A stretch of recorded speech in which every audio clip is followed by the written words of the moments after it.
戦いは苦手だが、これもまた世界の断りですか。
What is up, everybody? Also, I am so fucking tired of this. Like, I slapped chat right out of the gate here. It's like, I've had this moment many times throughout my streaming air quotes career, where it's like, I have a unit that I like, and I've maxed out, and then people are like, I've got a better one, like, I'm gonna use that, and like, yeah, I don't want to use my units, chat. I leveled all this stuff, I got the lores, so I don't have to use it, right? It's like, I like using my units.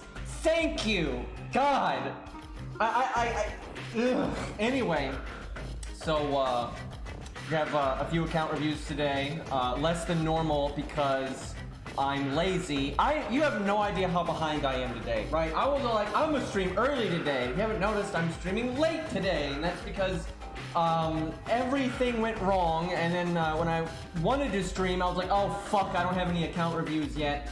So yeah, it's been one of those days, and I didn't sleep properly, and blah blah blah blah. FP slaving yourself. Hey man, yeah, I gotta get coins. I think everyone can relate to that. We need fucking coins, right? And so if I want to get coup to 120, I gotta, you know, get some goddamn coinage here. Okay, time to get Archon's killed. I swear to God, though, I did not like reset to get this hand. It's just coincidence. Like I started the stream during the loading screen, right? Obviously, it takes a while to load the stream, but just happened to get a good hand there. Not that kind of coins, truck. Chat needs coins too. I know, right? Hey, Looking Glass, 40 months. A little bit of time there. Wow. Swear I'm not hacking here, chat. I think I use her third skill now. I don't think it would last 3 turns anyway.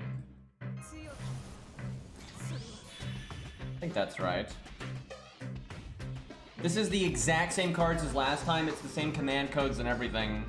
So I even got the Pearson vulnerability. I probably shouldn't have given her the Pearson vulnerability, so it was more of a like stat check. I'll take pennies over nickels, thank you. And hey, Marks, thank you for the 32 months. But yeah, you could show off her debuff removal and all that better. It'd be more impressive if we did it without, because the Pearson vulnerability command code makes this fight a lot easier, right? Like it's a pretty big hit. No sun, unfortunately. Let me twink the volume on the music.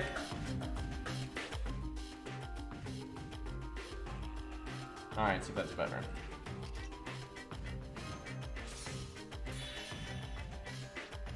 Okay.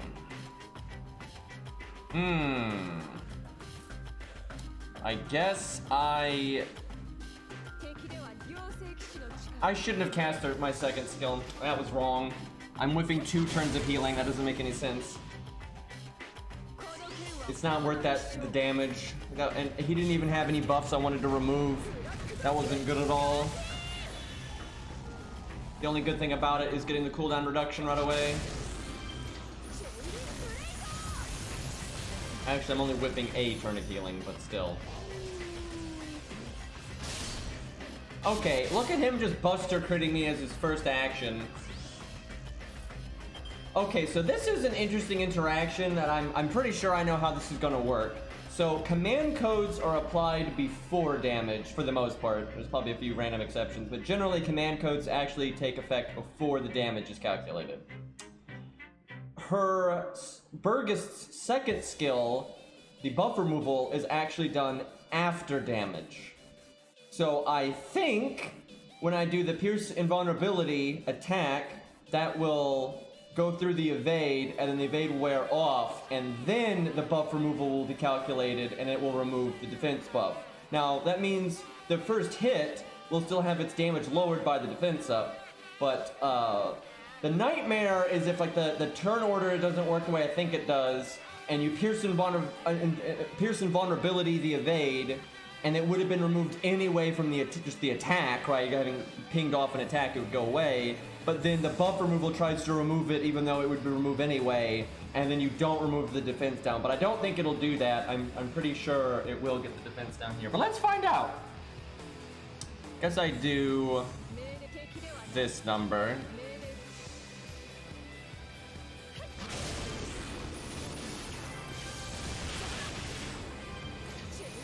Yeah, I'm pretty sure that worked as I thought. And he crit again. Lobo, you don't even have a crit up buff right now. Oh yeah, so does anybody have like a level 80 10-10-10 Miyu? Because we tested her here, like in this very stage, as a level 80 10-10-10. You know, against Hans and some other supports. I'd like to do that again now that she's got the buff. I don't know what DPS to use, because if I use Protoku, he won't really need any healing. So I'm not sure what's the best DPS there. We'll figure something out though. Okay, almost got my NP but didn't. I need health really bad. I think it's Buster time here.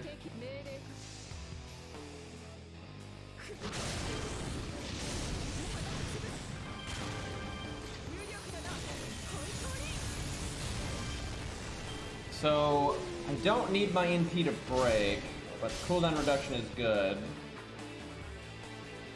I guess I invulnerability here. I'm not sure my ult account has Ricky, and I could summon one, but then I couldn't summon Miyu, so doesn't really work. Okay, he removes his debuffs. That sucks! We're gonna have a billion defense downs on him, and he's gonna remove his debuffs. Well, shit. Well, I gotta do my second skill because I need the health. What if insta-death procs? I think we'd lose no matter what. Even if I saved my healing and everything. Well, I guess I could let him NP me and don't use the invulnerability.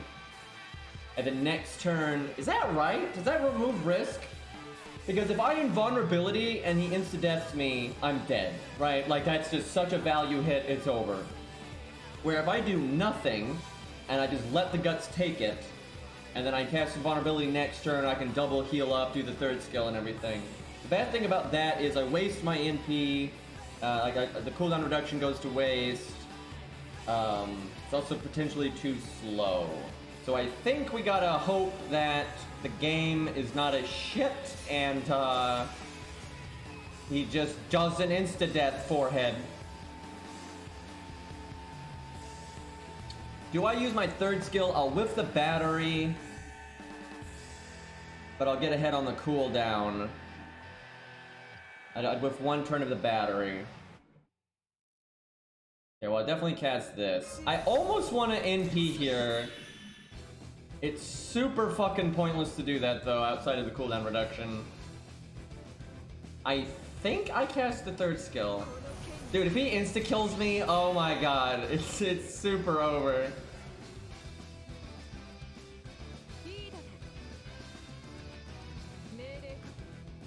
You know what? I think I'm gonna NP. I'm gonna be a bitch here. I want the cooldown reduction. I don't know, that's a lie. This may be a bad play right now.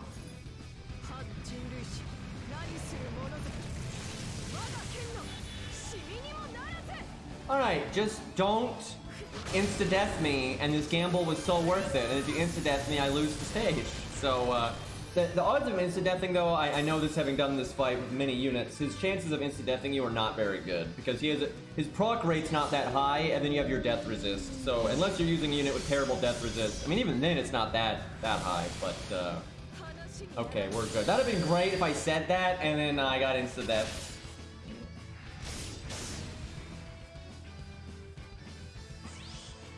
Okay.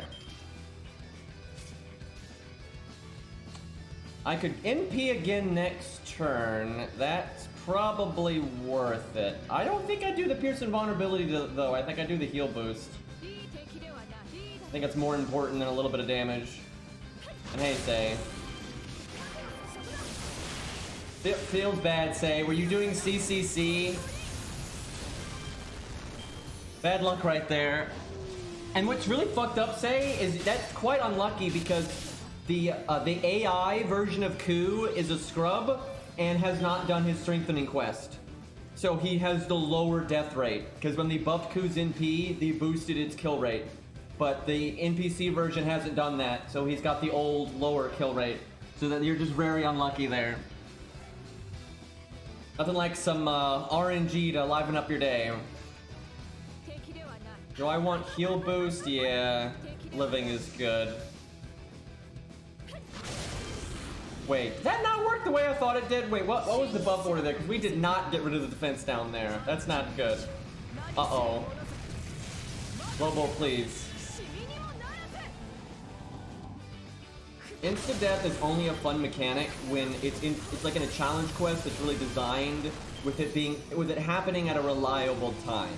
So then you can bring things like guts and, you know, line them up with that part or sack the unit or what have you. When it's random and it's not necessarily reliable, it's so stupid, right? But if it's like when you do this certain thing, you will always get insta-death, right? For this unit, or it's only when he NPs or whatever, and he NPs at a reliable time. Things like that are fair, but it's not like that most of the time.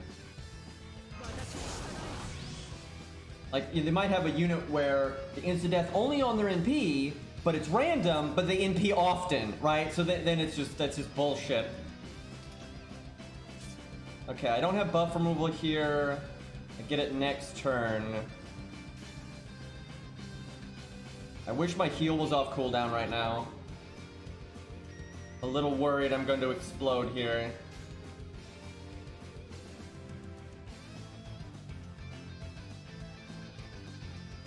I think I just BBB, and the next turn I might use my quick card or something.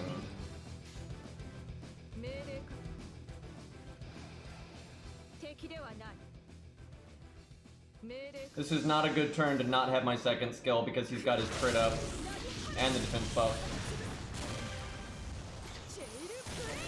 I can't have my guts go off before his MP. We're not going fast enough. Woo! Good thing Lobo buffs a lot, which is actually bad for him here. In a lot of other scenarios, it's actually good for him, but with how Burgess works, buffing a lot is bad.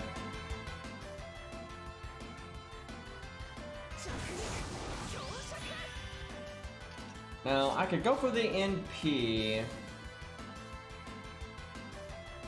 Like, I don't pierce invulnerability and I just heal boost. Wait a minute. Wait a minute. There's not a lot of point in heal boosting if I'm just gonna have Guts go off in a second. Although I need to make sure Guts doesn't go off. But I also need to win in time. Okay, I'll do this. That's probably the last turn, though, that I do quick art.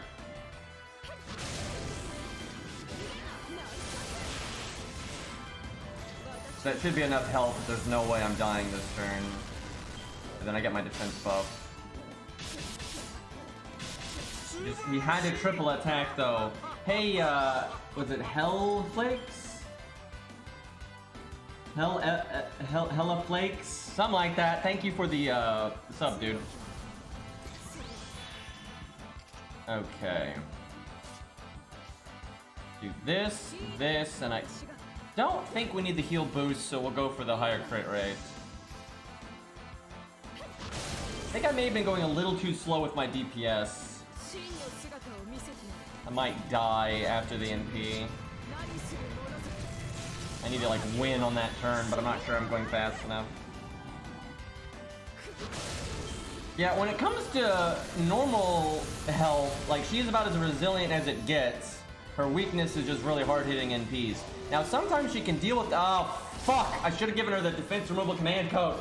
But yeah, her weakness is, like, bosses that NP often or just have unbelievably high normal card damage, things like that. Sometimes, though, she can phase tank NPs. Let's say it's an AoE Lancer, and maybe she has a defense buff or a defense CE or something like that. Then she could just phase tank it and go back to healing. But yeah, getting one shot is what ruins her. So damage is the only thing that matters here. Man, I really should have gone with the defense removal command code, because like double defense up I can't do anything about. We're gonna do like no damage here. I've got to win this turn. I think we can do it. Our buffs just wore off though. It's gonna be a little close. As long as he doesn't defense up, I think we're okay.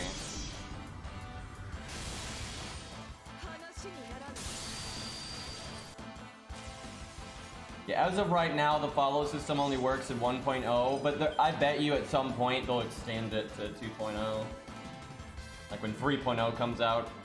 Oh good, our first skill comes back. It might be nighttime, but we could use the extra oomph. Between that and all these defense downs, I think she's got it. I'll put it in slow-mo so I can zeet the app.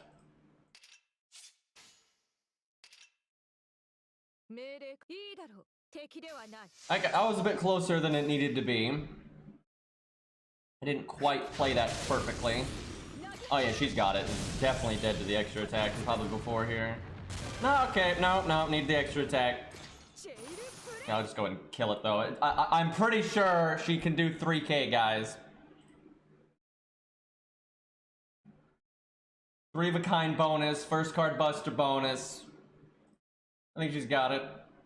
Alright, so we'll check again. Anybody got a level 80 Miyu, that's 10-10-10. You know, if you got a grailed one or something, that's fine too, but preferably we want a level 81 that's 10-10-10. I swear somebody out there has to have a normal Miyu, right? She's rated up right now, for God's sakes. She just got buffed.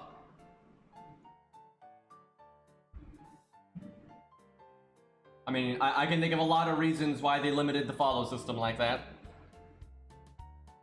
Just roll for her now? I think not. I think not. I will say, though, I will give Miyu this, and this is high praise coming from me. She's one of the few kid characters I don't absolutely hate, right?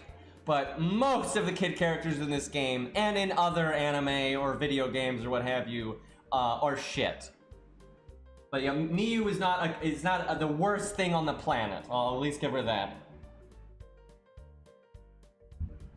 Okay, let's do an account review, and then we'll check in on Miyu as we go. If we don't find a good Miyu, we'll just test other things. Oh yeah, I still need to do the air quotes challenge quest. Look at this event content we got on JP here. All right, let's just start with Lost's account, because I think his is the oldest one at this point, actually, or somewhere around there. So we'll do Lost's. All right, Lost, let me know if this is actually the updated version, because you might have sent it in and they might not have actually put it in the thing. So let me know if this is, because if this is not the correct one, we'll wait. That's a little loud there with the music. Okay, I'm worried about this amazing boy called Fluffy coming to NA in 2 years. Please give me some advice on how to prepare for him.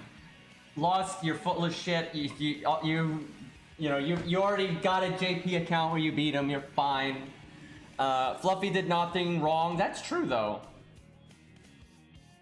All right, the screen can't see it. Okay, hold on.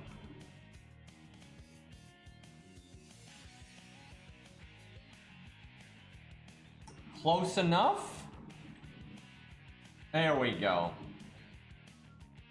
All right. So what? So this is Lost NA account. Lost it's the old one. Well, rip. I guess we'll just do it later. I had a feeling that was going to be the case.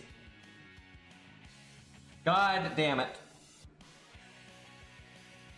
If Ari is on right now, you could probably see if she can update it, but she might be busy right now. Okay, well, Lost got yeeted and deleted, so we will move on to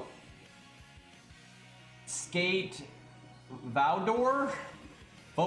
Skate Vodor? I've seen that name in my chat before, and I know I've seen that name on my friends list before, but I'm not exactly sure how you say the damn thing, but asshole streamer, yeah, what are you gonna do? Alright, okay, a lot of apples, I respect this. This is my JP where is more scuffed and I don't farm as often as NA. Play since Salem, free to play. Alright, we got a lot of apples, so that's good. Burger NP2, Twins NP2, Chocolate NP2, Rest is NP1. Well, those are some good things to have at a high NP rank. Like Choco John at NP2 is awesome because then she's got good DPS for AoE anyway. She's got good support. She's got the survivability, the utility. So Choco John is really worth investing in. You gotta get that buff success chance skill up though. Like that's really important. That's the most important one to level because it makes the other two skills better, right? If you don't have the buff success chance on the third skill, the other two skills don't land very often, right? And it's not worth it. So the third skill is actually the best one to level first. Unless I'm crazy and the buff success chance not on that one, but I'm pretty sure the third skill is the gut skill that has the buff success chance on it. But I may be getting my order confused there. Haven't used her in a little while. Anyway, so you've got the Twins for single target and them being at NP2. That's all you're ever gonna need, really, unless you don't need art for some reason. For AoE, you've got Muramasa, and those are both art, so that's really good for you. You could summon your friends Castoria or something, from the support list, and that's two art DPSs that are both really good. So just between Muramasa and the Twins, and then Chakojana for support, you're pretty much set to go, right? And then you got Burgess, who isn't really AoE or single target. She's kind of in the middle, and she's kind of just a tank, right? She's a pretty bizarre unit that's kind of hard to evaluate, but she is useful in this account, and you've already grailed her. So, I mean, she can beat a lot of content and be helpful. And honestly, her third skill in a team setting can be pretty nice when you don't have the big supports yourself. It's a pretty handy way to get your team some NP. And I like the, hey Zelos, thank you for the 20 months. It's a wee bit of time. But I like the Grail Jason. Doesn't really help the account very much outside of just like having high starting NP on multiple units, just having one NP and the other NP and you just 3-turn that way. But yeah, because of Muramasa, Jason's kind of outclassed. But Jason is way cooler than Muramasa is. So, you know, that's all the reasons to level him. Yeah, but you don't need to level anything over here. You're in good shape. Oh, and Grail's Bedivere. That's good taste too. So you've got plenty of stuff for your sabers. So Grailed Calamity Jane and NP4. So she is really good, honestly. When she's upgraded like that, she will perform quite well, and she gives you the nice piercing vulnerability to other units if you want, or to herself. It's quite good. She takes a bit of setup, but she can actually be worth it. She's not the best archer in the game by any means, but no problem as like a main DPS.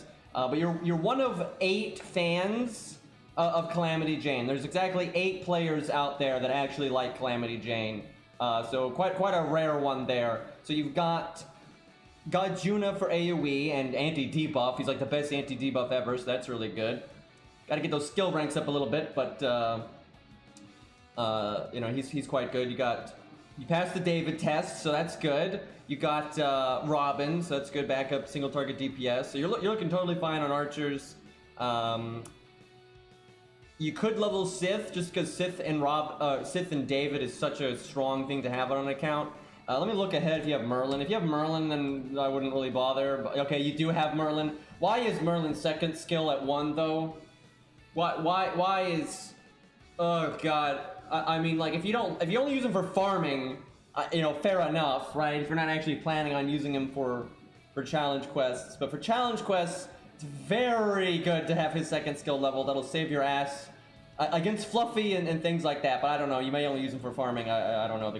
You didn't include like your preference here, so I have no idea. I like the Grail Ricky though. That's really good. Well, because you have Merlin though, that means Sith is a lot less useful. She's still good. She's still a good unit. But you've got the survivability, and you could always just use the archers that you got. You know, between Merlin and David and everything else, it's not that big of a deal.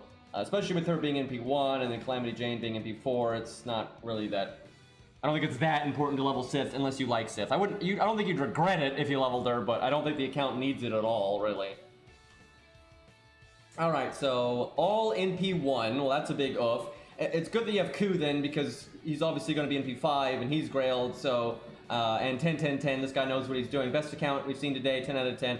And that's that. Anyway, but really, Ku will bail you out when you need good NP damage and stuff. So between that and Scath, and hell, Scath can, you know, buff herself or Ku if you're using them together, things like that. And they're both quick, so good options there. You got Percival for just farming, tankiness stuff. He's Grail. That's awesome. I'm gonna Grail my I would have already Grailed my Percival if they didn't add the stupid ass 1 to 20 system and it didn't take 80 years to do it. But yeah, I remember chat. Does anyone remember before the anniversary? I was like, okay, I've got like 3 Grails. I had like 3 or 4 Grails, and I was like, I'm gonna hold on to these just in case when they add the 120 system. That, you know, maybe they're going to be assholes and they're going to make us use old Grails for it instead of Super Grails.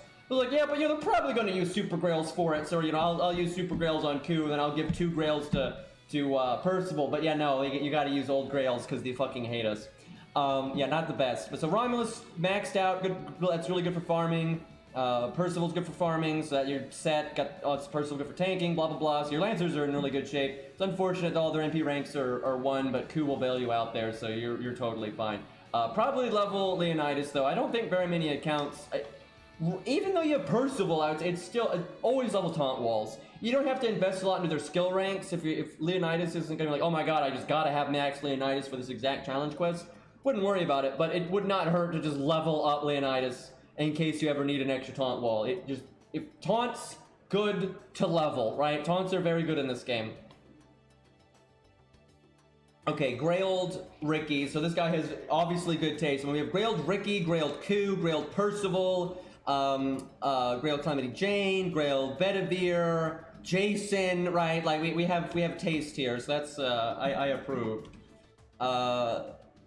Okay, let's see. So you got Ricky for single target, which is excellent. I have no idea where you are in the story, but if you haven't bought Demeter yet, 100 Ricky will do super well there. And then you've got a Grailed Ushi as well, so that's all you really need. Like, if they're both Grailed, that's GG.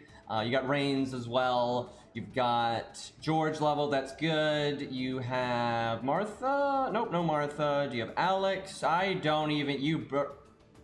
I'm pretty sure this guy burned Alex. There's even if this is an alt account, with how established this account is, you have definitely gotten Alex at some point, and you have definitely burned him. So, well, what are your options for buff removal right now? Let's see. You did not have Tristan.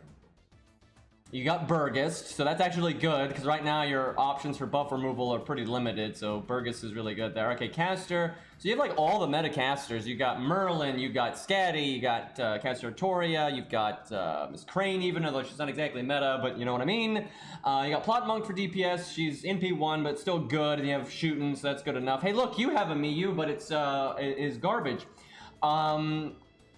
Let's see, where do we have a Medea? I don't think we have a Medea, so you still have no buff removal. You might want to level, this is probably the first time, chat, that I've recommended to somebody to level Medea, because ever since all these new units with buff removal, she's gone way down on the priority list. But this account, due to the circumstances that it's in, I would say this account should absolutely level Medea, because you never know when you need buff removal, and this account's pretty limited. Let's see. So Qin Gong, still good to get that second skill up, but I can't imagine you use him that much, so not that big of a deal, because you got Merlin and everything, and the third skill's what you got. So Qin Gong's in pretty good shape, that's reasonable. Good to get Han's skills up if you want to use him. Just need the lures there. But yeah, I would definitely prioritize Medea, because even though you get all this OP, super strong stuff, you still need utility sometimes. Okay, you got Vinch, so even more OP supports. Pretty much all the meta stuff. Any chance you have Phantom? Because that's buff removal. Okay, nope, Phantom's not leveled. So yeah, you really lack buff removal right now. You do at least have buff block on Fuma there, although he's 1-1-1, but at least it's something. You've got Jax, NP1, but that's still very, very good. Lee, that's also very, very good. So you got quick and art options for your Scatty and Castoria. You've got Tengu and Grave for AoE farming nonsense. You got you as well, that 1-1-1, not exactly the best, but hey, it's something. Your assassin slot's a little weak just because basically everything is NP1 that's leveled. You don't, like, what are you gonna do? Use Charlotte? Like, oh yeah, I'll get them. Like, don't worry guys, their NP1 Lee's not quite doing enough nuke damage. Let's unleash the NP5 Charlotte. Yeah, they're shaking in their boots. Yeah, I made a joke earlier to Cairo. We were talking about how Kojiro got like so overbuffed and he didn't really need it. And I was like, you know, Charlotte tried to, you know, murder him and take the buff from him, but unfortunately Charlotte was so weak that, you know, she just instantly died and wasn't able to do that. But, you know, she tried in a fit of jealousy to try to steal the buff, but it didn't work out. Anyway, you might want to level, you know, 100 face or something just in case, but you're probably okay. I figure at NP1, because you have the OP supports, you can still make Jack and Lee work fine, so I don't think it's that big of a deal to level another assassin. Your assassin slot's pretty good, but you don't have like as, you know, pinnacle nuking available right now, unfortunately. Oh, hold on, Dex is being a shit here. Every time it does this too, you have to put the fucking code back in on the actual phone instead of on the screen. I just fucking hate that. Waste of time. All right, Grail Pins. Wow, so Pins is probably your favorite character because she's 101. So out of all this stuff here, Pins is probably your favorite one, and she's NP1? God, a free 4-star win, by the way. That's a feels bad. Imagine having 10, 10, 10, 101, and then you're NP1. That hurts. At least you have Merlin to, you know, boost up those numbers, because yeah, that kind of sucks. So you got Big God Juna. That's super good for farming and murdering in general. Honestly, between Penth and God Juna, you don't really need any of the Berserkers. But I would still say Brunhilde's pretty good, especially for farming and whatnot. Hijikata's good. You don't really... Spartacus is fine to level for farming, but between all the meta supports you have and Brunhilde there, I don't think you need Spartacus unless you like him, but I don't think there's any need for Spartacus on this account. What do we got here? So you've got the shit, you've got all kinds of extra classes though, so pretty much anytime you need, if there's an exceptionally difficult boss, that's an extra class, right? And it's kind of scaled for you to counterclass it, you always have a good option, right? You've got Avenger, Nobu there for like Zeus or what have you. You got multiple rulers, like you've got alter egos. Let's see, what is your best alter ego though? It is probably Passion Lip, and she's not leveled. Well, you got no, it's Passion Lip. Yeah, Mechalus is just not that great overall. Like, she's useful because she is a alter ego, but I would say Passion Lip is better. Also, Passion Lip is just super useful. I find her like usability in like challenge quests and stuff super high. So now if you mostly focus on farming and stuff, then I mean it's fine. It's not like you don't need Passion Lip, right? For God's sakes, you have Merlin and Scatty and all that. So there's any boss, your account can handle any boss, be it challenge quest or main story. Like you've got what you need for anything. If you just figure it out. But Passion Lip would give you some options to make some things easier. It's certainly good. And you never know what's coming down the pipeline. If you ever do have a really nasty foreigner fight, Passion Lip would be really good. Because Mecha Liz is just kind of meh. So Mash is 10-10-10, that's good. Pretty much always good to do that, no matter what. Luvia wouldn't be bad to level, but you don't really need it. I mean, you've got good options for all your extra classes. I mean, you even have Yang for crying out loud, so... Yang's a good DPS option for Fluffy there. I'm not sure it's your absolute best just because NP1, but hard to say. You've got a lot of options for Fluffy, really. And really, you won't if you haven't fought Fluffy yet, which I suspect you have, but if you haven't, I mean, you've got Merlin, right? So Merlin and then the story caster Artoria, then your caster Artoria, you could make just about any DPS work with that as long as you line it up properly. That's a big Edmund. NP5, free to play just for show. Wait, is this like a different account as... Oh, that's NA, I see. So this is JP, that's on your NA account. So that's your big boy on NA, so... getting that Bond 11 takes fucking forever, by the way. Anyway, alright, that was Skate Vador, I think I say that? Alright, let's get back to... the nonsense. So I'll check again. Anybody in chat got a worthwhile Miyu, right? Preferably like level 80. But if it's 90 or 100, that's fine too. But preferably 80. But does anybody have a 10-10-10 Miyu? That's what we're looking for. So we're going to test some bullshit out compared to the last time we used her. Alright, just for the lols, it's time to make red hair do some damage. Got a one turn this year. I had one on NA, yeah, well, we're on JP, so... no good there, unfortunately. What CE is this? I do not remember what that CE does. I'm worried it doesn't have starting NP, because if it doesn't, this account, I don't think has a way to give it enough battery. I mean, actually, no, this account could give enough battery, but it would lower our damage significantly. I have to look this CE up because I literally don't remember what it is. I know there's no way it's a metal one, so it's probably bad. I guess from the Fate Requiem event.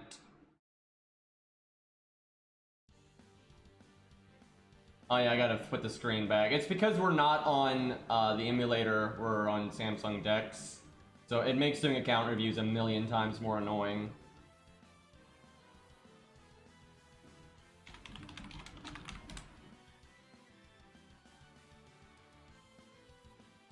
Oh, it does have 50% starting NP. It's a decent CE. I wouldn't say it's very good compared to like the other quick starting NP CEs are definitely better, like the Christmas one. It's fine though, and like if you don't have that Christmas one, this is a great alternative. But it's certainly no golden sumo or anything like that, because a lot of times you don't need quick and art together like that. But it does have the crit damage as well, but it's only 10%, right? Like it's not that great. Like Golden Sumo is way better than this, and the Christmas one is way better than this. Well, I wouldn't say the Christmas one is way better. I would just say it's better. But this is still a perfectly good CE, and if you don't have that Christmas one, that's one of the better options you could have out there. So works for red hair though, because he likes critting. All right, so we want to do as much damage as possible. Let's see. What does this account have? I don't think she's Bond 10 over here. Which is unfortunate because she's grailed over here, for God's sakes. I need to work on that. Well, she's still something.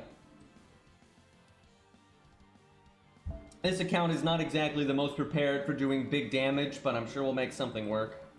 So what do we have for quick? Why can't there be a Chin Gong for quick? What's the skill ranks? Pathetic. We're not going to do buff cycling with like taunt because we're going to go off on turn 1, so... I mean,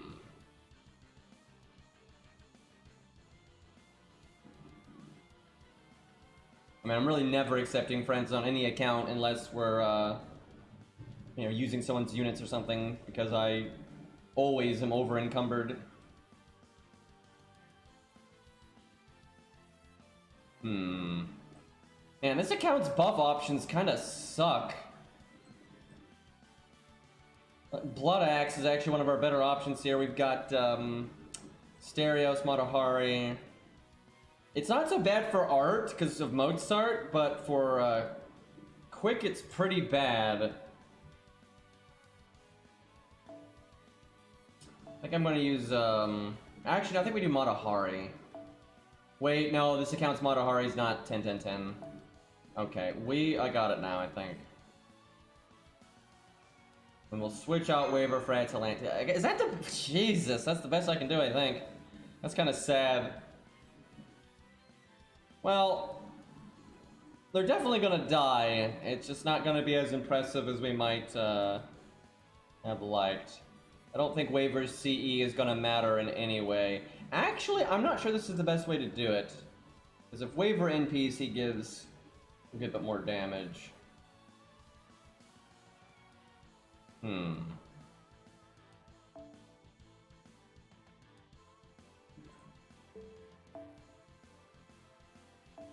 Chat, I'm gonna have to upgrade this account, because this is my old account, right? This is not my main. I'm gonna have to upgrade this one to be level 100 in 2K Fode, because now, you know, it's 120 coup though, right? Like, you know, Grail coups aren't even rare, but 120 coups will be. So I'm gonna have to have like the option to have a regular 100 coup.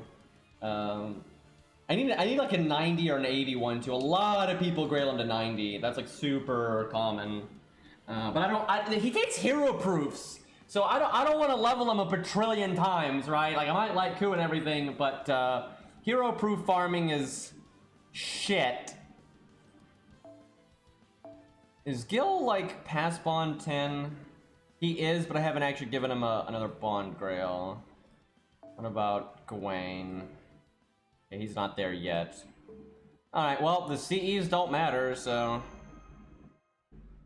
Oh, I'm not sure I'm taking this so seriously, because this is such a joke stage, but I think this account has a bond CE?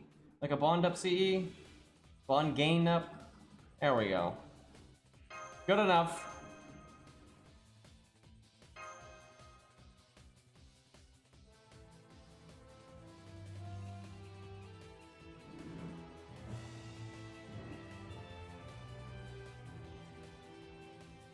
We don't have another K-scope, and you're backseating, fuck off.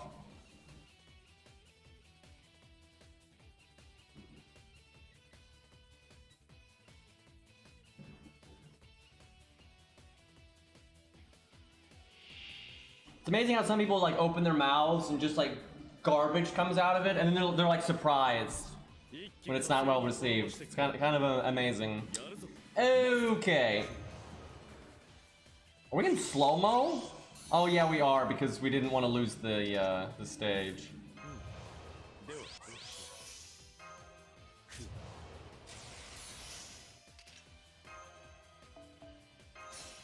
Actually, this account might have gotten a second K-scope in the last year. I know it was stuck at one for like forever, but I rolled big on something a while ago. What was it? What did this account? I remember it rolled on something and it used all of its SQ, and I don't remember if I got a K-scope souk or not, but it could have happened because it was. What was it? What did I roll on? Not say. Definitely not that. Let me think. What was it?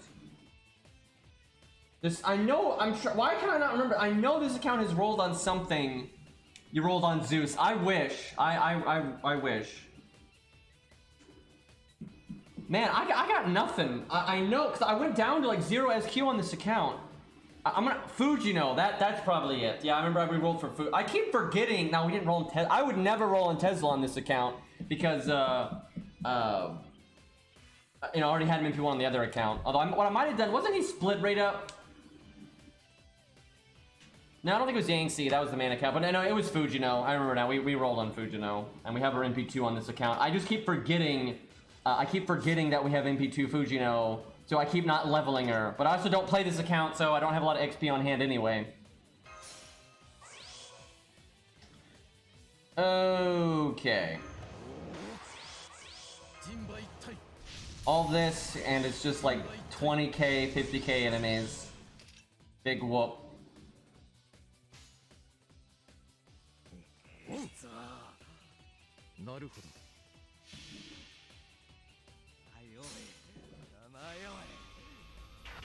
Dude, it took so much SQ to get the Yang CE limit broken on my main, and I already had a copy of it from the year prior. It was awful. I tell you, man, he needs a he really needs an NP buff. Like that wasn't that great, and I know we didn't have as many buffs as like we sometimes have when we're buff stacking, but we still had a decent amount of buffs there. That was not ideal because his NP's unupgraded and his attack stat's not super high, so.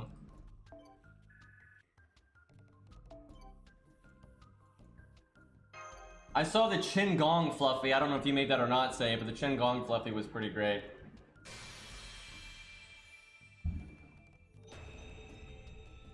He needs a lot indeed. I mean, his skills are okay. It's just his stats are super messed up.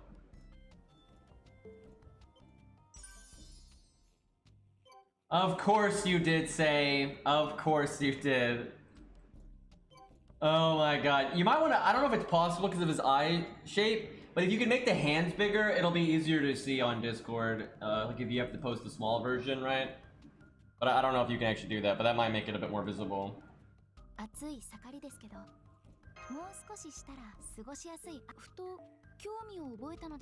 Well,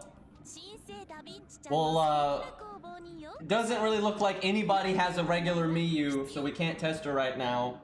So I guess we'll just do stupid shit against the dragon. You know, say hi to Richard. It's kind of crazy that nobody, like normally it's not hard for us to find units, right? Like if there's a unit I don't have, it's normally pretty easy to find someone with it, but it's funny, I've noticed this. Miyu is not particularly popular in FGO overall. I talked about this a few streams ago. It's like, it was such a meme that people wanted them to add her that it just got like repeated and repeated and repeated and repeated. That people kind of assumed that there was a lot of people that really wanted Miyu, but I don't think there was really that many people in FGO that wanted Miyu. And then obviously her gameplay wasn't anything that great.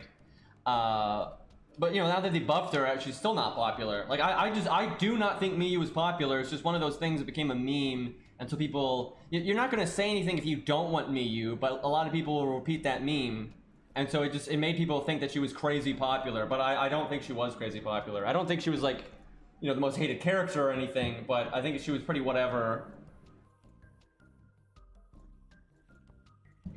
Okay, let's switch to the main account and go fight Richard, because this account has Gilgamesh, but obviously I completed all of his strengthening quests, so I can't fight Richard again. Because much like how there's no story replay, there's no interlude replay. I don't even know why, because they literally have a UI for it, right? Like you could just, like, why? Like literally, why can't you just click it here and play it again, right? Shit makes no sense. FGO, man. What a joke. Alright, let me switch here.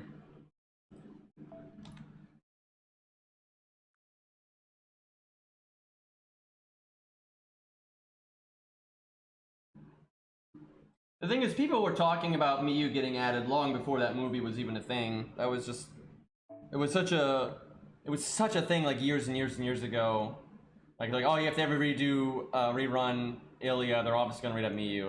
That was such a thing for so long.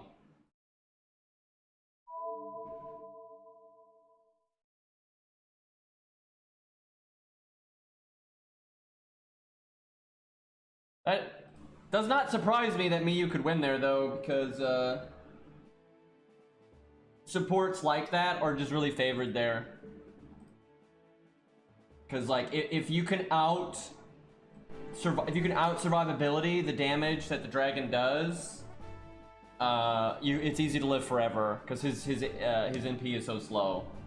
But I don't remember her beating it. I remember her doing well there, but I don't remember her beating it. But I don't might be a boomer here.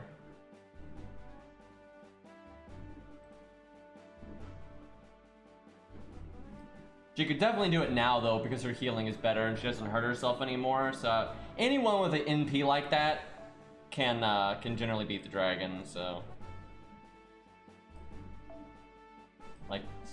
like Merlin was the first neutral class to ever do it, like to beat it, because it just there's no way for the dragon to do enough damage against a unit like that. Where if you're a unit like, you know, Ushi or whatever, I mean, you have a finite amount of time that you can live, even if the opponent doesn't have a huge amount of damage. Well, I haven't done that on my main account either.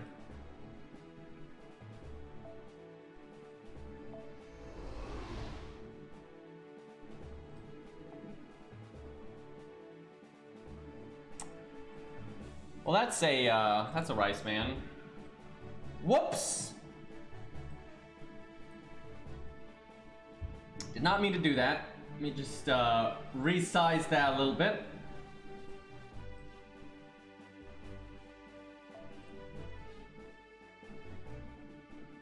Okay, he might have the... Wait a minute.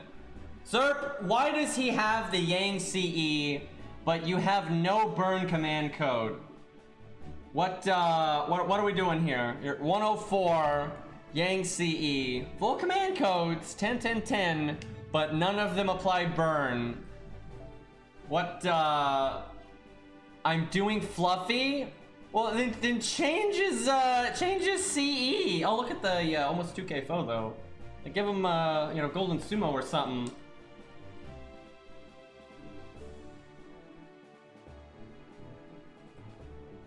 What shall we try?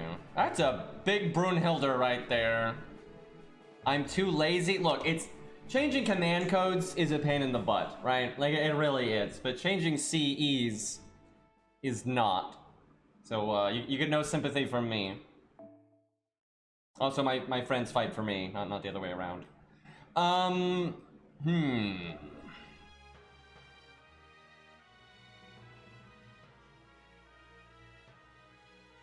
Not the best command codes, but why not? Haven't used her in ages.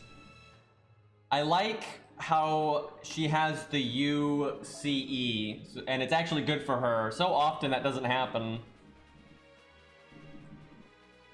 Let's get a Rosh in here.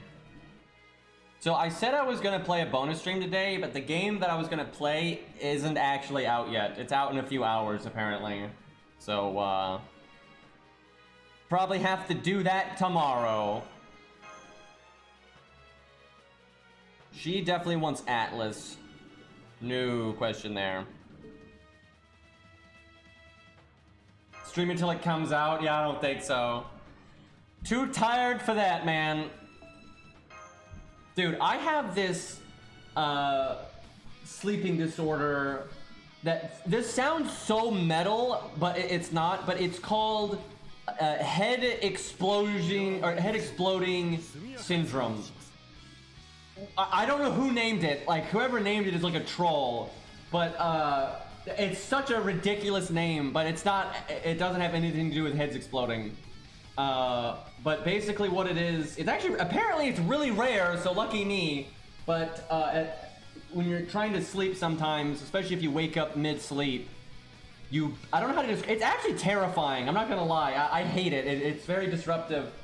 Your brain will basically just make you hear explosions. I don't know how to describe it. Like, I legitimately, when it starts, I think someone is breaking into my house, like, every time. Because it is so loud and it's so real. It's completely in your head. There's no physical sound happening. But, I mean, it is, every time it happens to me, it is so eerie, like how real it is, right? You just straight up like hear massive crashing. And apparently it's a little different for different people. But, like for me, it sounds like something's like exploding through the wall or breaking down my door, or, you know, and it just happens like over and over and over and over. And what happens for me, I can't speak for other people, what happens for me is like, if I wake up mid-sleep, it'll often happen. And if I start like getting ready to like doze back to sleep, that's when it starts hitting like the insane explosion noises, and that wakes you up, and it's like back and forth for a while. It really sucks. And what I've been told by my doctor is that like most people, once they're aware of it, and once they know what it is, it normally goes away. But it doesn't for me. It's stupid. It's really obnoxious. Like It's so weird because I'll even be at like, you know, pretty logical about it. I'm like, yep, I know this is just the you know, head exploding syndrome. It's not real. I would like to go to sleep now, but it's really hard to sleep when you just hear like this insane crashing noise. It's weird, and apparently there's not been a lot of research done into it. Only like in the last few years have they started to really study it. Like what causes it is unknown. Why it's like what it is is just unknown. It's one of those like weird ass. It's apparently rare as fuck, but you know, lucky me. But yeah, it is wild, dude. But yeah, that's why I didn't sleep so good last night.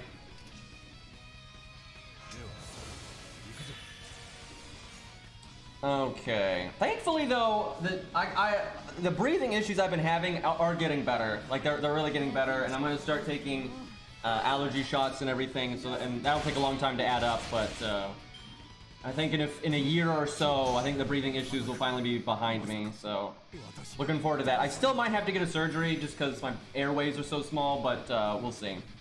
But I'm really happy about that. Overall, I've been sleeping better because of that. So, like, thank fuck. Alright, what do we do here? I guess I do that. That's enough NP though. I've actually had the exploding head syndrome for quite a while. It's just, compared to the breathing problems, it's nothing, right? Like, it'll just make an issue, like, once a week, you know, or once every other week. And it's not even like last night, it wasn't that bad. It disturbed my sleep for a bit, but I still slept okay, right, in comparison to like if I had breathing problems. It was just like, you know, you wake up randomly. So actually what happened, and this happens almost every time, and it's because you have to be careful, right? You know, you gotta take care of yourself. So what happened was I was sleeping like a normal ass person, and then I awoke to what I thought was just a crashing noise. Like I just suddenly woke up and like I was super alert, you know, I jumped out of bed like super fast. Because I just heard a crashing noise, and I was like, okay, was that a window breaking, door breaking, maybe a mop falling over, chair falling over, you know, I was like, what was that? So I'm looking around trying to figure out what it was, and I couldn't find anything and any reason why it happened. So I went back to sleep, or attempted to go back to sleep, and then I started having the head explosion, where it's like spamming, right, you're trying to go to sleep, and you just hear explosions in your head. And I was like, oh, that's what it was. It's like, oh joy, right? But overall it wasn't that bad, and I slept kind of okay. But yeah, I'm just kind of behind today because of that. All right, let's get stars. Dude, I'm so glad though that it's only kind of recently been an understood phenomenon, and I'm really glad that it is known, because like what would you think otherwise? Like, I'm the one person on the planet, because now I know other people have, and it's a known thing, right? But it's like, why am I hearing explosions in my head, right? It's like, it's so fucking weird. But like, I'm not crazy. You can look it up. You can Google it. It's called the head explosion syndrome, and it's a real thing, and it's weird. Brains are assholes indeed. It's all the electrical circuitry apparently.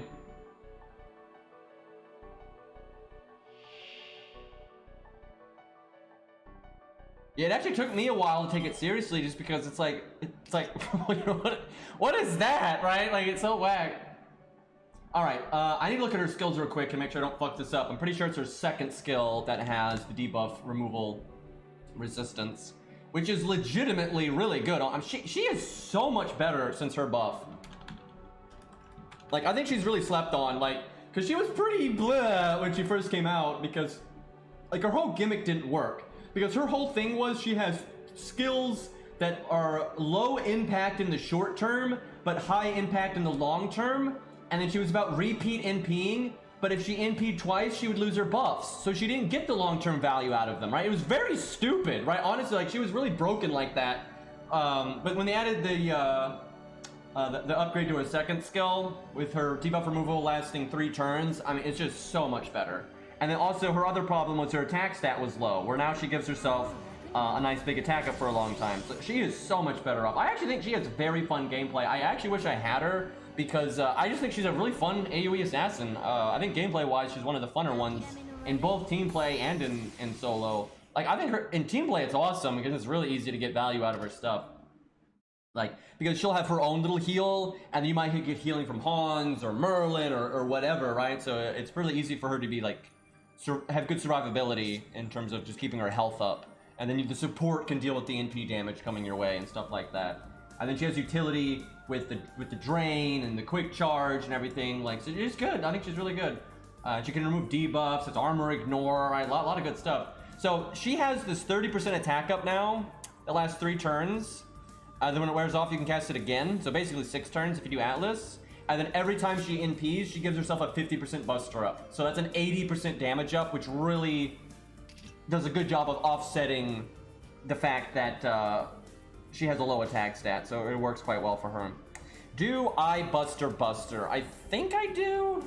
I don't know, doing quick ain't bad.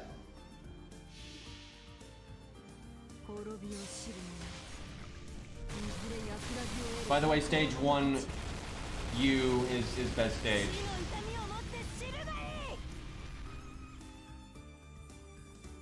39k, not too bad for neutral AoE. Respectable. Took Phantom of the Opera many turns to accomplish what she just did there. Oh, hold on, let's check the Google Doc. I can do the command. Oh, fucking lazy am I. Can't do a goddamn command here. Let's see. I want to see how Phantom of the Opera did. I assume we tested him on JP. Let's see. AoE Assassins. Shooting. Okita, blah, blah, blah. Where the fuck? Wait, do we not do... That's not right. I know we've done Phantom of the Opera. Why do I not see Phantom of the Opera on here? Did we do it on NA? We gotta do it on JP if we did it on NA. Although now that I think about it, he's not really, for this fight, he's not really any better.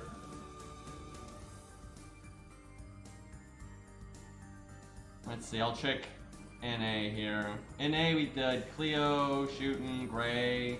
Huh, yeah, we don't have, maybe Zerp just wasn't doing the doc when we did Phantom, because I know we did Phantom of the Opera here, like, absolutely. Well, I guess we'll, just have to do it again today. Get the data now. I can tell you right now, he's not gonna do as well as you. If someone has a grailed one though, by some miracle in chat, let me know, because we'll use that one. We don't really use archers here very much, because almost every archer in the entire game can beat this. So it's kind of a meaningless measuring device. And I'm pretty sure Rice Man has beaten this. I think we did do that a long time ago. I think we used your Rice Man actually, D-Fang. Pretty sure.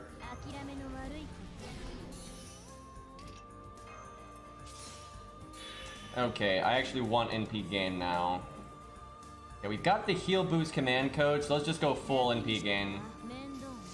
Okay, Nobukatsu can't do it. Okay, you're right, Helena couldn't do it. Oh my god, I remember that. Oh, the shame. How upgraded was she though? Because maybe if she was super max, she might actually be able to do it. Let me check. God though, the shame. Let's see. I'm assuming we did it on JP. Where's Archer? AoE Archer. Okay, we didn't do it on JP. Either that or Zerp didn't get it. Let me check NA. Yeah, I remember that quite vividly doing that. Too many classes, it's hard to find the one you're looking for. I think it might have just been when like Zerp was busy, and we probably didn't document it because we're stupid fucks.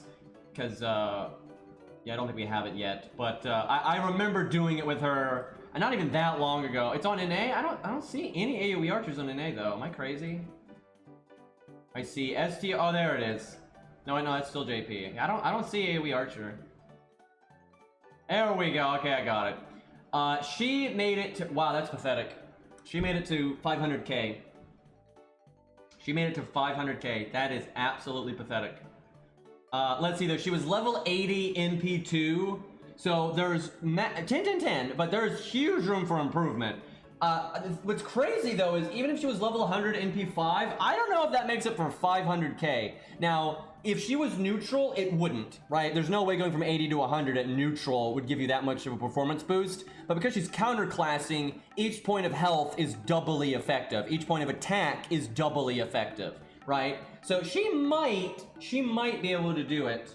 at level 100, but even then I think it'd be pushing it. That's pretty pathetic though, that she did that badly. She's not a great archer when it comes to like pound-to-pound value. She can, in a team setting, not in a solo, but in a team setting, she can be serviceable for the bare minimum of what you need out of an AoE archer, but so is a lot of other things, right? So she's definitely one of the weaker archers in the game, at least for her rarity, right? Sometimes she might be better than like a level 70 3-star just because she's level 80, but if they're all grailed to 100, then I think she definitely falls off. I guess I BBB again. So for you, I almost said woo, but for you to have a good performance here, she needs better command codes than this. She needs like the heal, and she probably needs the heal boost on a Buster card, things like that. Because if you really focused on Yu's on her survivability, she could go pretty far here, I think. But we're not gonna have enough survival to get our full value out of all of our skills. I think we're gonna die before using them. Because now we not only do we need to use her skills twice, but we need them to live for like 5 turns after, or 3 turns after, excuse me. Which I'm not sure that's going to happen. We'll see.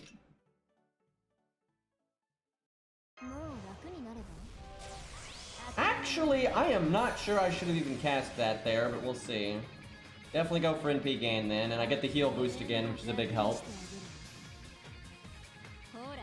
Well, the one way we could test archers here and make it a bit more interesting is you can just test like how much health they have left when they win, and like so how tanky they are compared to each other, and how fast they won, so how much damage they have against each other. So there is things you can do with archers against the dragon. It's just nothing as interesting as the other classes, right? Because a lot of the neutral classes can't even do it.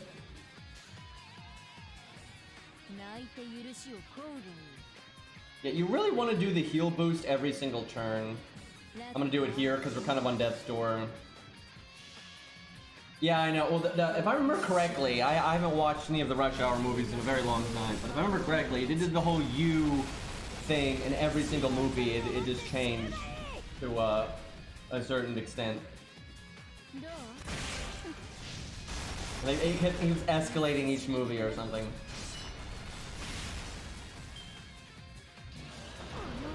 It is nice healing for 3,000, but I'm not. We gotta make it to the NP turn. I could drain and then just never get NP. Because then I invulnerability now. But what if, can she make it, right? If we had the regular ass heal command code, she definitely could. I'm gonna try. It just sucks to waste the drain because I'd like to get the battery. The battery off of it would be really nice. I want this crit, but I gotta do this combo.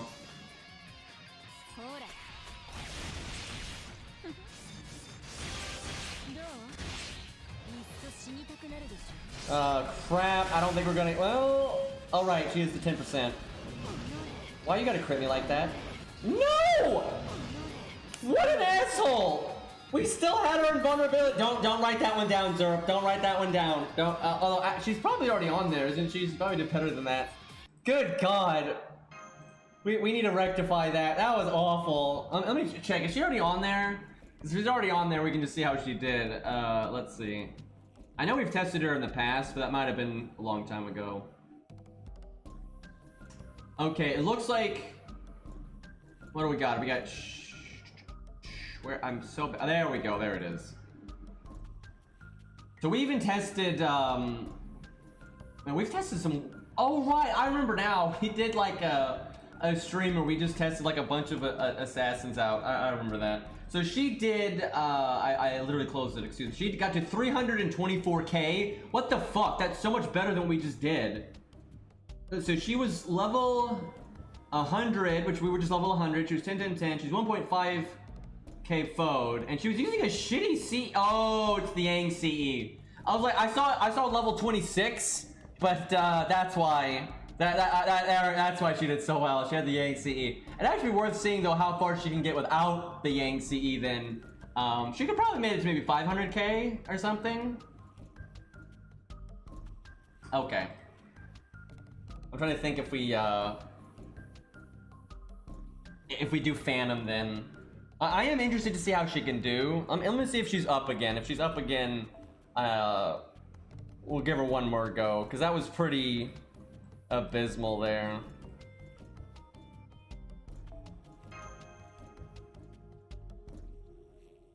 So, chat, I don't even know why I'm asking this, but does anybody have a Grailed Phantom or even a 10-10-10 Phantom? Because my Phantom's 888 because, actually I think he's 8-10-8 because his mats are actually Cancer. So, fucking Phantom mod check, by the way. I need to add mod check to the emotes. I keep forgetting. Seriously, that's such a good use of the mod check emote, is like Max Phantom, right? Like, who the fuck has a Max Phantom? Oh, I know one guy.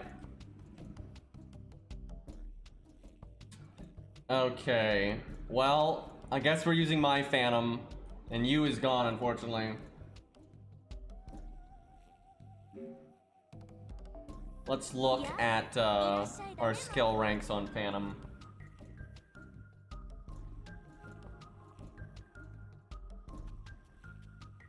Yeah, he's 8-10-8. Let's see, what does he take? Yeah, no wonder. No fucking wonder. I can't even believe that I bothered to get that one to 10, and I think I did it because of that stupid fucking solo video that I made, which is actually one of my best memories in FGO, and I'll watch that from 10 years from now and be really proud of it, but, which is why I bothered to level the skill. But, oh my god. Because not only do you have to do all those bones, but then the lore, right, and all that, like, oh my god. What a nightmare. Let's see if by some miracle we've gotten enough Phantom copies for a passive. I doubt. Do I have enough for Billy? Yeah, I have just enough for... that's so stupid. I have like Bond 11 Billy, level 100, 2k foe, and I can get one passive. And that's actually, I couldn't day one, by the way, if I remember correctly. I had to get Billy from FP or some nonsense, I'm pretty sure. Like, just such a joke. And I still am nowhere with Ku, right? I'm still nowhere with Ku. Like, I wanted to have that anti-berserker damage for the Fluffy fight. And I've seen a bunch of other people have it, you know, but I don't. It's dumb. Okay, Tesla's got a few. That's something. Alright, let's find Phantom here. Yeah, look at that. I have 10 Ku coins. I have 10 Ku coins. Like, what a goddamn joke. Also, fuck off, Morgan. Dude, I am so sick of this. I am so fucking sick of this because it's happened a million times. And it doesn't look as bad because some of them are in my second storage right now. Like, the other Kiara is in second storage right now. Because, you know, fuck it. But every time I roll for a 4-star or I roll for a CE, I get double of the 5-star every fucking time, right? Like, so Himiko, I rolled for Hajima, you know, not Virgil, right? I had gotten one copy of him from a summon ticket, so I was like, oh yeah, I'll just roll until I get one copy of him. Big fucking mistake. I got 2 Himikos before I got one of him. It took way more SQ than I wanted, right? And then I was trying to get the Yang CE and Brunhilde, right? Like, first I tried to get Brunhilde a year ago, right? And I got Summer Kiara, and I never got Brunhilde. And then when the rerun happened, I want to get the Yang CE, right? And if I could get Brunhilde, that's a nice bonus. And I got Kiara again, right? And then Calamity Jane, I'd already gotten like 2 copies of Calamity Jane originally. And I was like, you know what? On the rerun, she'll probably never get rated up again. And I do like her gameplay, so I'll try to just 1 copy of Calamity Jane. Get her MP3, it's like peak MP damage, you're good to go, right? Just 1 copy, no big deal. It took so much SQ to get 1 copy, and I got Space Ishtar twice. And then I'm like, okay, Burger Fest, right? Burger Fest, really cool gameplay, super unique, really fun gameplay. I'll roll a bit for Burger Fest, and I get 2 fucking Morgans, right? And you know what all these 5 stars have in common? I don't like any of them, and they're all NP, are all level 1, right? And it's like, when you want a 5-star, when you want a 5-star, you normally want to get them NP2. If you're like, man, I really like this 5-star and I want to use it a lot, you want them to be NP2 because that's when they got that big NP damage boost, right? Like Vertra. I actually like Vertra. That's actually a 5-star that I do like. And her ass is NP1, right? Of course it is, right? But you know, I can get NP2 Morgan, Space Ishtar, Himiko, and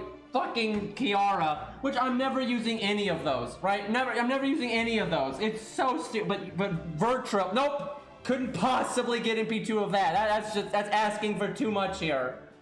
Good, again, like Karna's NP1 and Ozzy's NP1, although I never even rolled on rate-ups for them. They were just spooks over the years, right? But good lord, it's so, I mean, look, you've heard me rant, right? I'm not a fan of Lost Belt Morgan, right? I like regular Morgan just fine, but I'm really not a fan of Lost Belt Morgan. So the last thing I wanted was double Morgan, right? I didn't need to dual wield Morgans, right? I can go without, thanks. I mean, why would I raise everyone, right? There's so many fucking characters in this game. Like, look at this shit. Like, first off, look how much I have leveled, right? Like, I slaughter most of the people that send in account reviews, right, and compare. I mean, look at this. I have, like, every low star except for, like, Kiyohime and, like, Gilius, right? Like, I've leveled plenty, thanks, but, I don't even need most of the golds that I get. Not only do I not like them, but I don't need them because I've got other things that do what they do, and they're already 10, 10, 10 or a high NP rank or, you know, whatever the fuck else. So why would I level Morgan? Like, I've no need of that.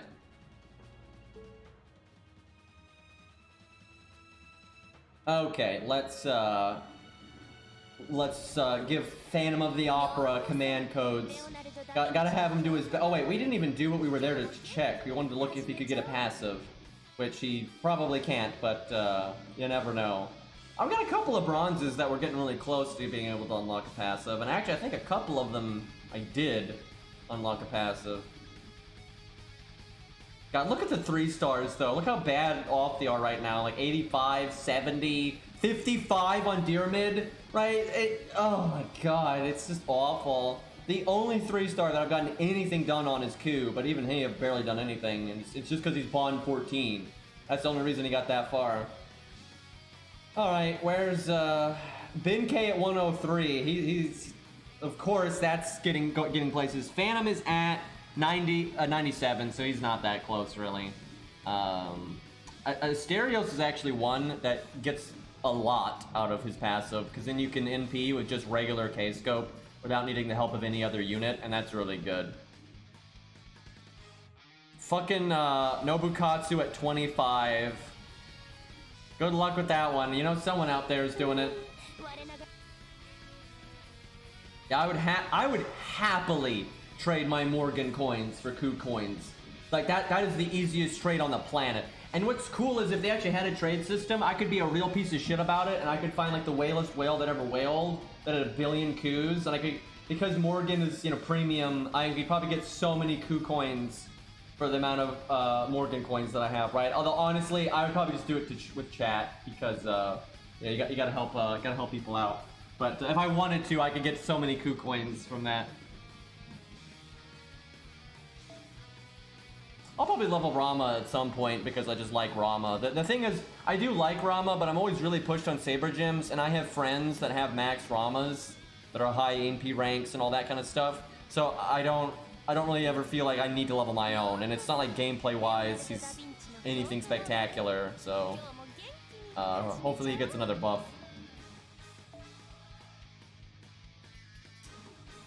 It's taking me 3 hours to do what I need to do on Phantom because when you're this UI is just atrocious, so then if you're not paying attention to the game exclusively, it's a real pain in the butt. Alright, where is our boy? There we go. Hold on, I gotta unequip. Because, you know, you couldn't possibly switch command codes from one servant to another, that'd just be too convenient.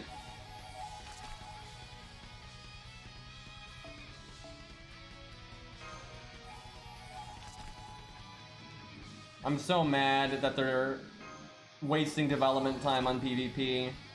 I think they're mad about it too, to be honest.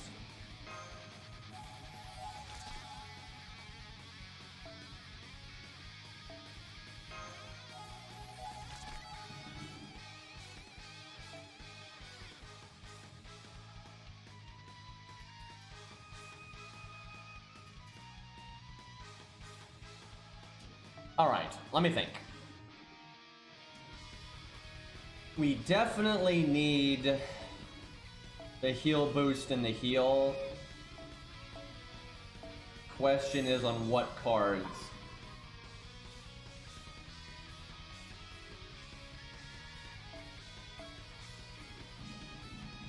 I honestly don't get mad when other people have something I want at a high NP rank and they don't want it, because I have this thing called empathy. Because I know how they feel. If they're like, man, I really wanted extra Vlad, or maybe I wanted, let's say extra Vlad is rated up with Woo for some reason, right? I don't like Woo, but I like extra Vlad, right? And if they're like, oh my god, I just keep getting these fucking extra Vlads and I didn't get a single Woo, I'm so pissed. I have this thing called empathy, right? So I'm not mad. I'm like, yep, that sucks, man. Like, I've been there, right? Like, that's how I feel, because that's the same thing to do, right? Not everyone likes the things I like. They like the things they like, and so I want them to be happy, so I hope they get the things they like, not the things that I like, right? Now, you know, obviously if we had a trade system, right, then you're like, yeah, we can just, you know, trade and everybody's happy, but you're never getting that in a gacha game, by the way. I just cannot believe, like, why is this UI so bad? And it's like, there's no reason for it to be this way. Like, look at all this space. Look at all this space, right? You could literally have Phantom's, like right here, it could be Phantom's fucking face, and you could have all of his cards right here, and then you could just click and drag the command codes directly into the slots. Like, it's a mobile game. You have a touch screen. Use it! Like, it's just crazy! And then, like, there's no reason you shouldn't be able to take a command code from one unit to another, right? And then, like, it just, I've said this on stream before, but it's just such basic bitch stuff. And if you've got money, you can hire developers that know this stuff. Like, over here, most of this stuff doesn't do anything, right? This shit doesn't do anything, right? And look at all this space. You have all this space here. You should have, like, you know, 1, 2, 3, and then you click those 1, 2, 3 tabs, and you can preset which command codes go into the 1, 2, or 3 tab. So you can quickly get to, like, the support ones, the DPS ones, you know, whatever you want, right? Like, just not complicated! And then, like, you could, you know, sort them in pillars, right? Again, you have a touch screen, you can have, like, 1/3 of the screen is, like, the DPS ones, the middle parts, the support ones, and the other side of the screen is, you know, crit ones or whatever, right? And you can just scroll through the pillars, right? Way better! And this stuff is not revolutionary, right? You don't have to be some, you know, oh my god, I'm so smart because I thought of basic UI, right?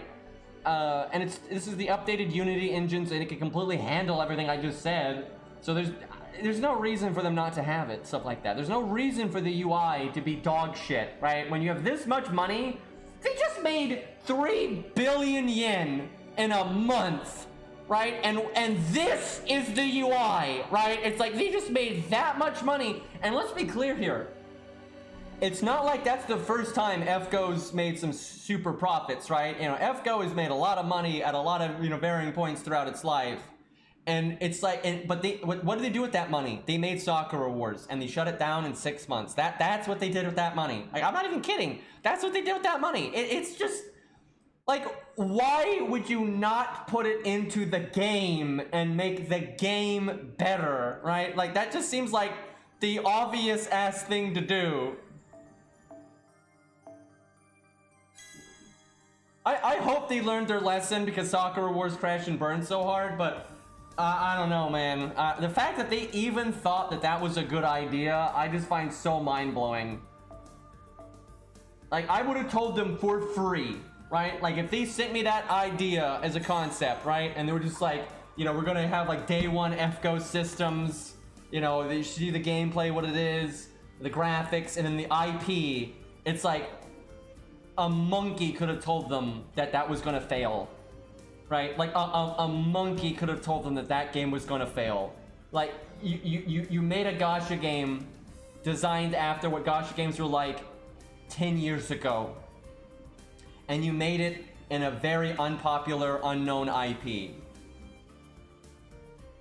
why would this work, right? It's like, why would this work? It was day one. Like, FGO now is bad enough on the system side. At least has good gameplay, but it's bad enough on the system side of things. And this is year 6 FGO. They copied year 1 FGO. It's like, for people that kept up with that game, I mean, it was hilarious. One of their first events was such a ripoff of FGO's Summer 1, right? Like, they literally were copy pasting one of the older FGO events, which has aged like trash, right? Like, why would you do that? And it was so shamelessly ripping off FGO's original summer event. Like, it was like almost exactly the same in presentation and like, you know, building the stuff and grabbing the mats and everything. It was like, oh my god, just so shameless and also so bad. Like, why would you? It's like they were gonna go through that whole game just copying FGO, and they thought it would work, right? It's like they thought they could just like, yeah, let's just start copying year 1 FGO, then start copying year 2 FGO, then start copying year 3 FGO.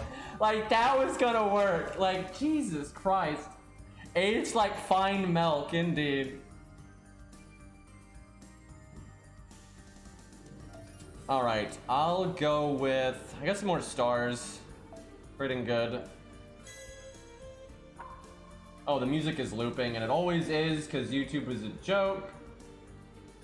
I've seen people like speculating on our Discord that, and Cairo stream and stuff, that the reason YouTube playlists are so broken is because they want you to spend money for YouTube Red, because it has like playlists that aren't broken. Because, you know, that makes sense.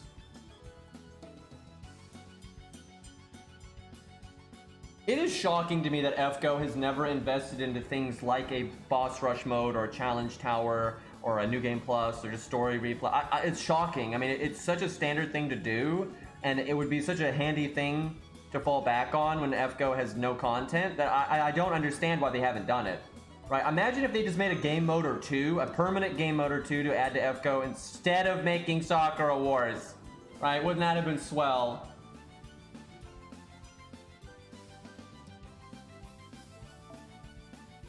Alright, chat.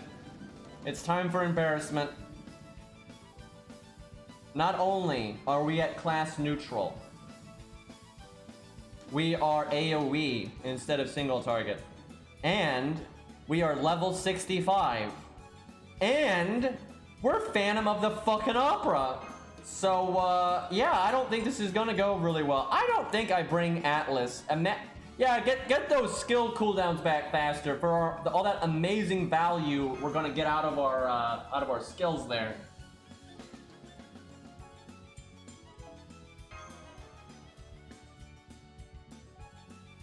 A big part of why games spam limited stuff is because they want the fear of missing out to influence people's decision making.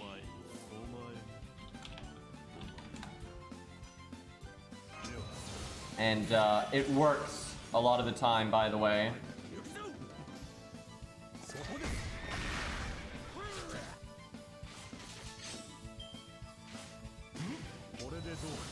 So we can charm the dragon,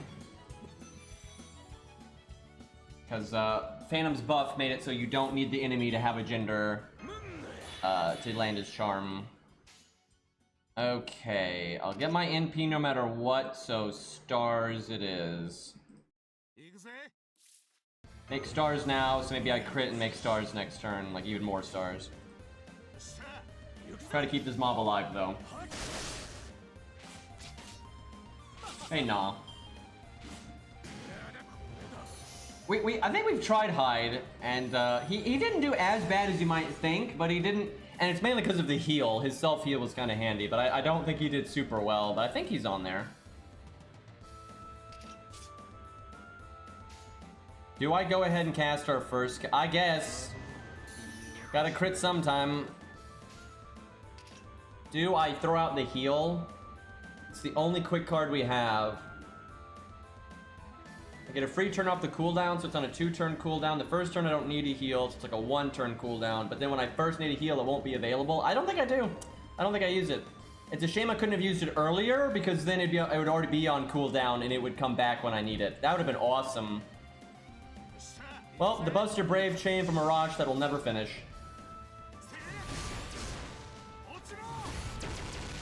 Fuck, he killed it. I mean, Stella doesn't hit as many targets.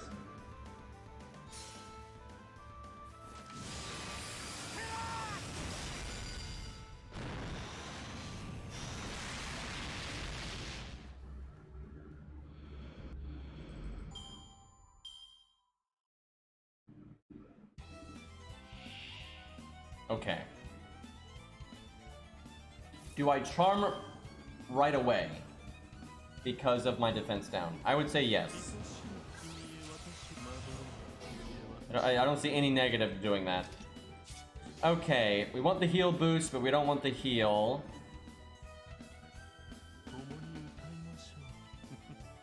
I'd love to do that command code for more stars, but I need the refund, I think.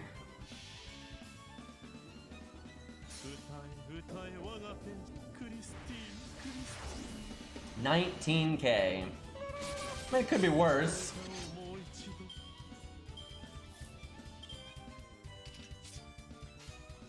Actually, I didn't need the heal boost. I don't know why I thought that. Because, yeah, he was charmed.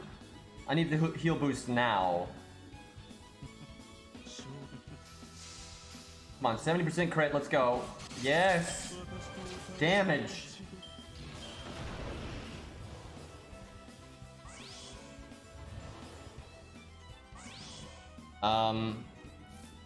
Nice turn.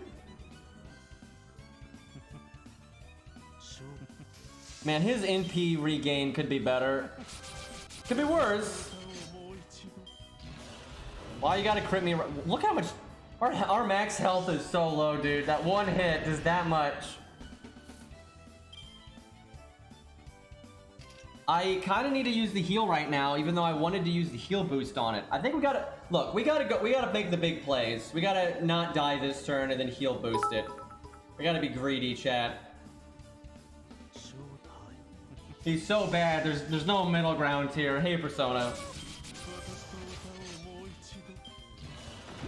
Don't crit. Don't you do that. Okay. The question is, will that extra 1,500 health actually result in us living longer? Not necessarily. Also, why didn't I use the attack buff earlier? Actually, it is better to use it here because we have better crit chance now. So I guess calculated. Don't you two start. Don't you two start with that. I know I'm like financially incentivized, but it's nickels, right? Let's be real here. Okay, we heal next turn with the command code, so we need the heal boost.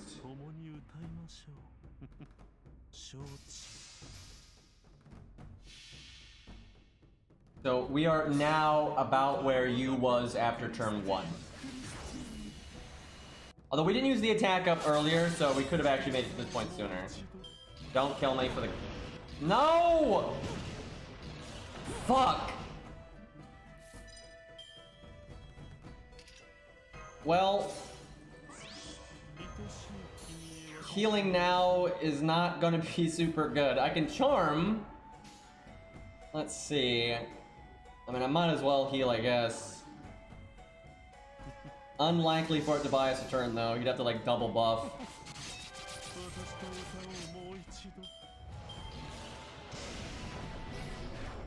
Oh, come... No. No. There you go. Like, not on this turn.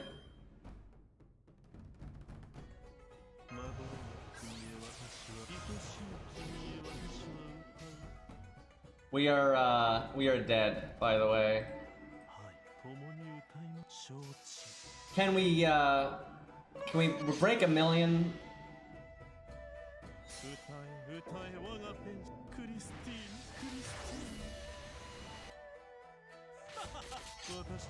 Okay.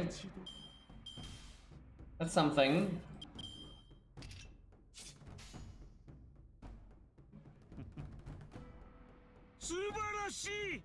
Maybe he hi Ari. 40 months? I came in a good time to see a Phantom. Yeah, Ari, any chance you could update Lost's account review? I think he sent in an update. I was wanting to look at it on stream, but he said the update wasn't the one I have. Okay, well, and if you're busy, you're busy. No worries. We got an attempt was made, or there was there was an attempt. Yeah, that's true. There was an attempt. 977K. If anything, better than I thought. I guess, kinda. I wonder how a Grailed one would do in comparison. That'd actually be very fascinating to see. Unfortunately, Grailed phantoms are very rare. No rush here. If you want to just relax, don't worry about it. Like, we got other fish to fry. It's just Lost.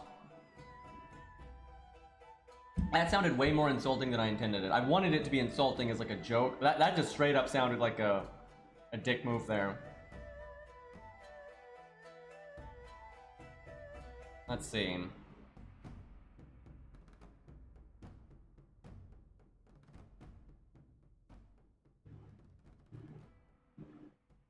Yeah, sure, we can try Saber Goes. And I feel like we've tried that, but why not? That's something to do.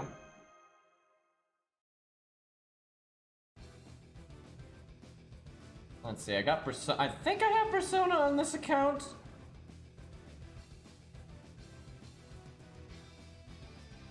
Maybe not.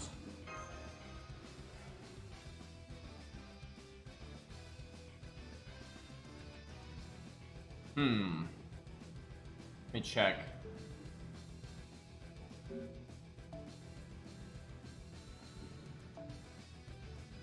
Oh, I do. Okay. Just this game is dumb.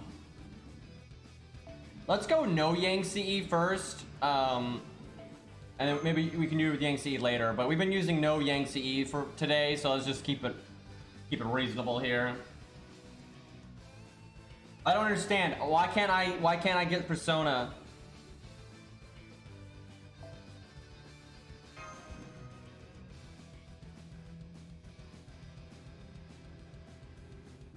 There we go. I'll give you a second to change the command codes. I can go in clicker though, because command codes actually update between loading screens. I have no idea why they do. It's really strange because nothing else does. Nothing else does. But for some reason, command codes are like if I click start and he changed the command codes, they'll actually update.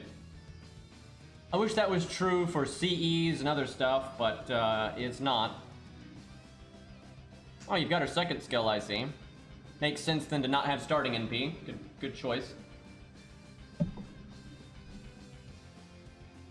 The command code UI, yeah, it's not ideal. I tell you what, let's do an account review. We haven't done a lot here. We'll do KingOfDeletion, which I think we've seen him in chat several times. We have quite a few people whose name starts with King, so it gets kind of confusing sometimes. All right, let me make this a little bit smaller. About right. All right. Zero lore whatsoever. That's I think people can relate to that, especially on JP. I'm telling you, if you play the game for a long time before they added the passive system, you could get all of your favorites upgraded, all your like the low stars upgraded, and then you would acquire new units if you're free to play slower than you would acquire lores. So you over time you would gain lores, right? But now that because of the passive system, you never catch up like that. Like when you start playing the game, you're always behind because you got all the core servants. You acquire new characters rapidly when you're new to the game because you have none of the 1 to 3 stars. But then once you get those kind of flushed out, you're only going to gain new gold servants occasionally, right? And so you can outpace it. But now all the characters need 3 more lores, so there's no outpacing it anymore. Like it's over. All right, so 1,900 day old account. So that's an oldie. Advice on reinforcing skills of lower level units for setups. When you say lower level, do you mean rarity? I don't know, like if you have a unit that's not leveled up yet, why would you want advice on that skill rank, right? So I'm kind of confused with that. Also, part flex account, I may or may not have a type. Well, let's see if we can figure out what this account is going after. We already got a lot of Artoria stuff going on here, so that's that might be a hint. All right, so MP5 Welfares, MP3 Burger, MP3 Zig, a lot of MP3 Suzuka, MP3 Bedivere. That's not actually that surprising though. With an account this old, it's not that surprising that you'd have a lot of MP ranks. You found the type. We'll see. We'll give it a minute. Okay, so I mean, you don't need any advice. So, and I don't know what you really meant about advice on the lower levels. I don't. Maybe just like out of what's not 10, 10, 10, what to focus on. I'll say this: due to what you have, I would not give lures to Suzuka Gozen. I know it's funny. We're getting ready to use her, and it's not like she's bad or anything. It's just you've already got a bunch of AoE sabers at 10, 10, 10. Right, so unless you super like her, but she's not Grailed, so I assume you don't, and you probably just like her, but no big deal. Because there's just you have so many AoE sabers, right? And she doesn't do anything in like challenge quests or anything like that. Like, oh man, you're gonna want that, right? So your sabers are strong enough as is. I would save the lures for something else. Yeah, Grailed Arthur, Grailed Artoria, Grailed Artoria Alter, not Grailed Mordred. So I have to obviously disagree with this. You know, you got that backwards, but okay. So we got Uriel, right? That's the costume. So she looks like Sinnoh, which is so confusing.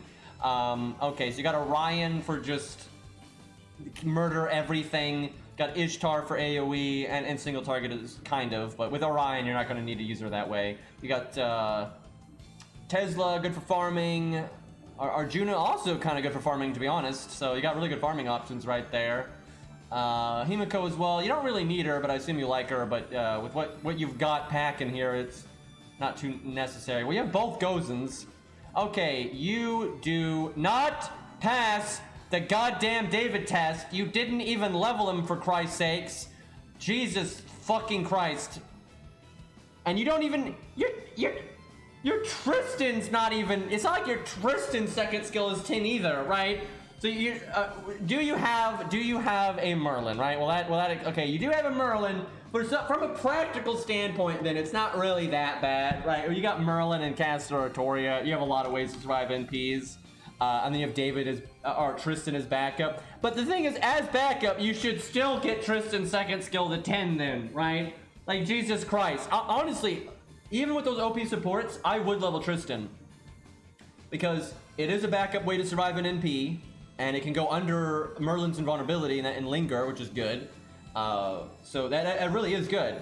And then you have buff removal. Like, for example, let's say you're fighting Fluffy, and you use your Merlin, the story support caster Artoria, and then your DPS is Tristan, and then you have your other Castoria in the back. That could win. That could absolutely win. That'd be a good setup. Now, you have other DPS that are really good, I'm assuming, like even Orion, so you wouldn't really need to use Tristan, but that would make like such a stable team for survivability, but it would still have damage, because Tristan is a very good damage dealer.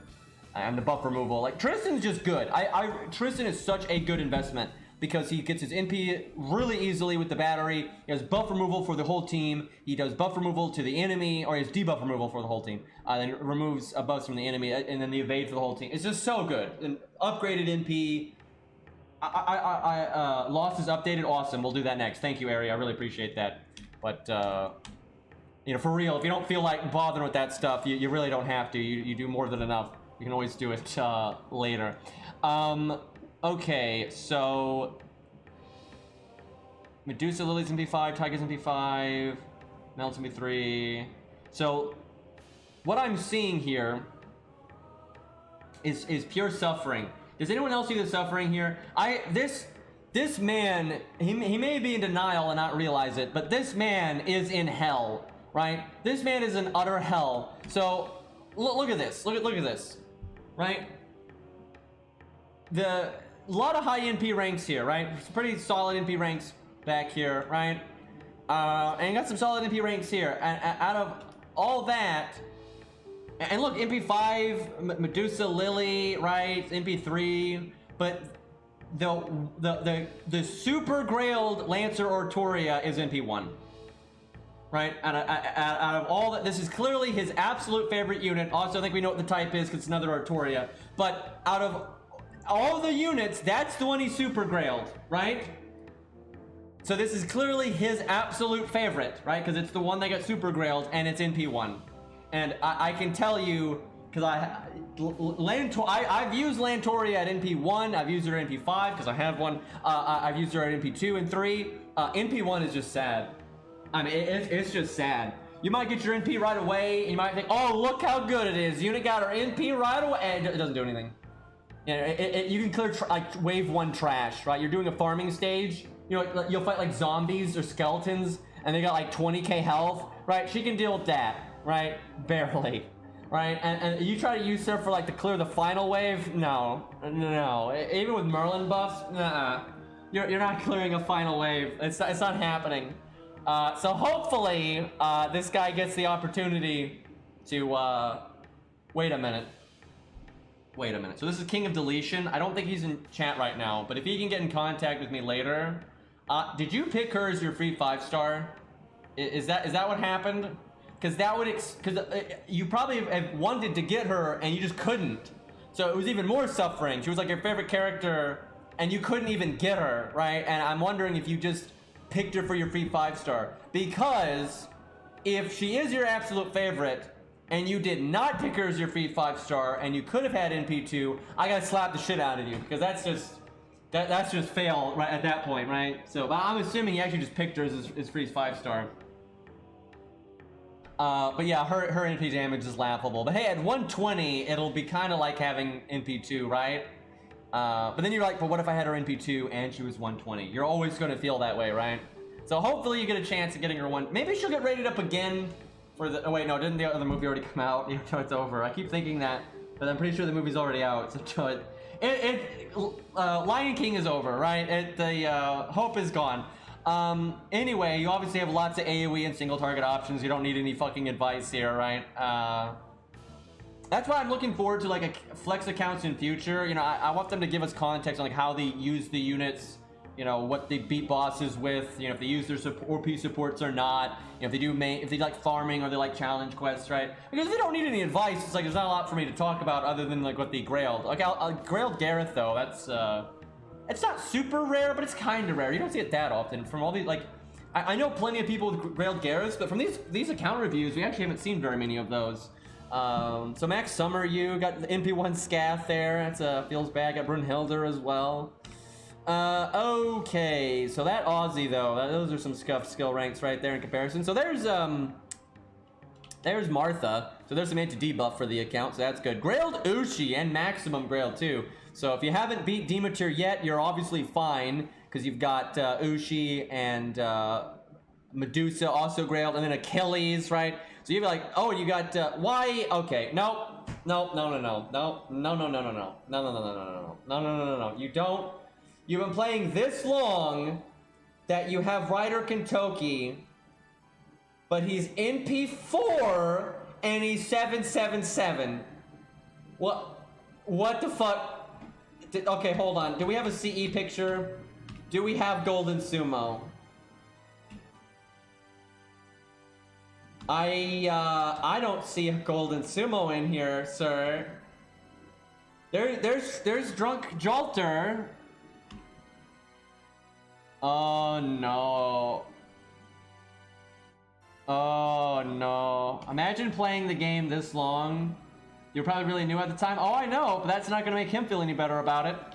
Like, yeah, imagine playing the game this long and you were actually playing. You played the game, right? You did the event, but you didn't get Golden Sumo, and you did NP5 Ryder Kentucky. Well, it's a good thing that you grailed Ushi, and you got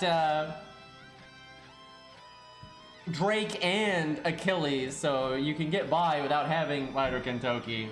But the Golden Sumo is what really hits hard. So, honestly, right now, in terms of advice, I would level the skills on Martha and Tristan, just because your account doesn't need any help with typical stuff. You have all the options for all the typical challenge quest stuff and all the typical farming stuff. Like, your farming options are through the roof. You'll have no problem 3-turning stuff if you care to. So the only issue you're going to have is utility stuff. Like utility. And some of the best utility so far that you have available that's not prepared is Martha and Tristan. Because the other utility stuff you've actually got ready already. So what do we got here? You got Asclepius, and also, yeah, get Asclepius' skill ranks up. That just makes sense. So Asclepius, Martha, Tristan, absolutely the stuff to worry about. This account does not need Medea at all, so don't worry about her skill ranks. You got other ways of dealing with debuffs, like Martha and Tristan, so unless you like Medea, not worth it at all. Obviously, though, this account is super stacked. I mean, Caster, Toria, Merlin, Waver, like, it's never... And even got Ilya for, like, she's the best DPS caster in my opinion, and she just got buffs, which is even better. So you have no problem murdering assassins. You got shooting as backup if that ever wasn't enough. You got Nitocris for farming even, and Caster Gill, right? So you got options for days. Yeah, Ilya is definitely, I think, the best assassin killer. And with supports like that, you can definitely make up for the low NP rank. So you even got Vince. She's not really prepared yet, but it's not that big of a deal. Vince is good, but the thing is, I really don't think, like right now, an established account like this that's clearly got skill gem problems and stuff, I don't see any need to level Vince right now. Everyone's like, oh, but Vince is so good for farming. So is all of this. You think this man has any problems 3-turning literally anything? Like, well, the only reason I would level Vince's skills is if you just really like Vince, right? I would put it off otherwise. There's just no world where you're ever going to struggle farming when you have Waver and Castor, Toria, and like, you're never going to have problems farming with an account like this. So why level Vince? Unless you like her or just want to, you know, have fun. Like, if you're like, oh yeah, I want to have fun with and mess around with the Vince stuff, then yeah, sure, level it. But if you don't really care about that, there's no need to do it. Even from a meta perspective, there's just no point. So MHX, I wonder why. Yeah, didn't take very long to figure out what this man prioritized. So by the way, now, so this is KingOfDeletion. He is welcome to prioritize whatever he wants to prioritize and play the game however he wants, and if he has fun, great. That's what he should do. But you know you're that guy, right? There's a lot of people out there that are like, you see them all the time, that people are annoyed at the insane amount of saber faces in the game, right? Like, we have so many, you can't even really count them anymore, right? There's so many, right? And I've seen these people ranting on Reddit or YouTube or whatever, and they're just like, I'm so sick of all these saber faces, all these Artorias, like, it's so old, can we get something else, right? You're that guy though, you're the one they blame, right? Because you get all of them, right? You keep gunning for them, so they keep adding them, right? Now that's good for you, right? Play the game however you want, so, but just be aware that you are that guy, and there are people after your life, so, you know, look over your shoulder. So yeah, maximum U, but NP1, so that feels bad. At least she's got that buff though. That buff really helped her out. But if you could ever get a free 4-star, you know, that would be an option there. So you got Max Jack, so that can murder everything. NP4 Steno. I'm actually kind of jealous of my Steno account. I wish I had that. So Summer, Ushi, NP3. So you got really good assassin options here. Your 100 face is pathetic.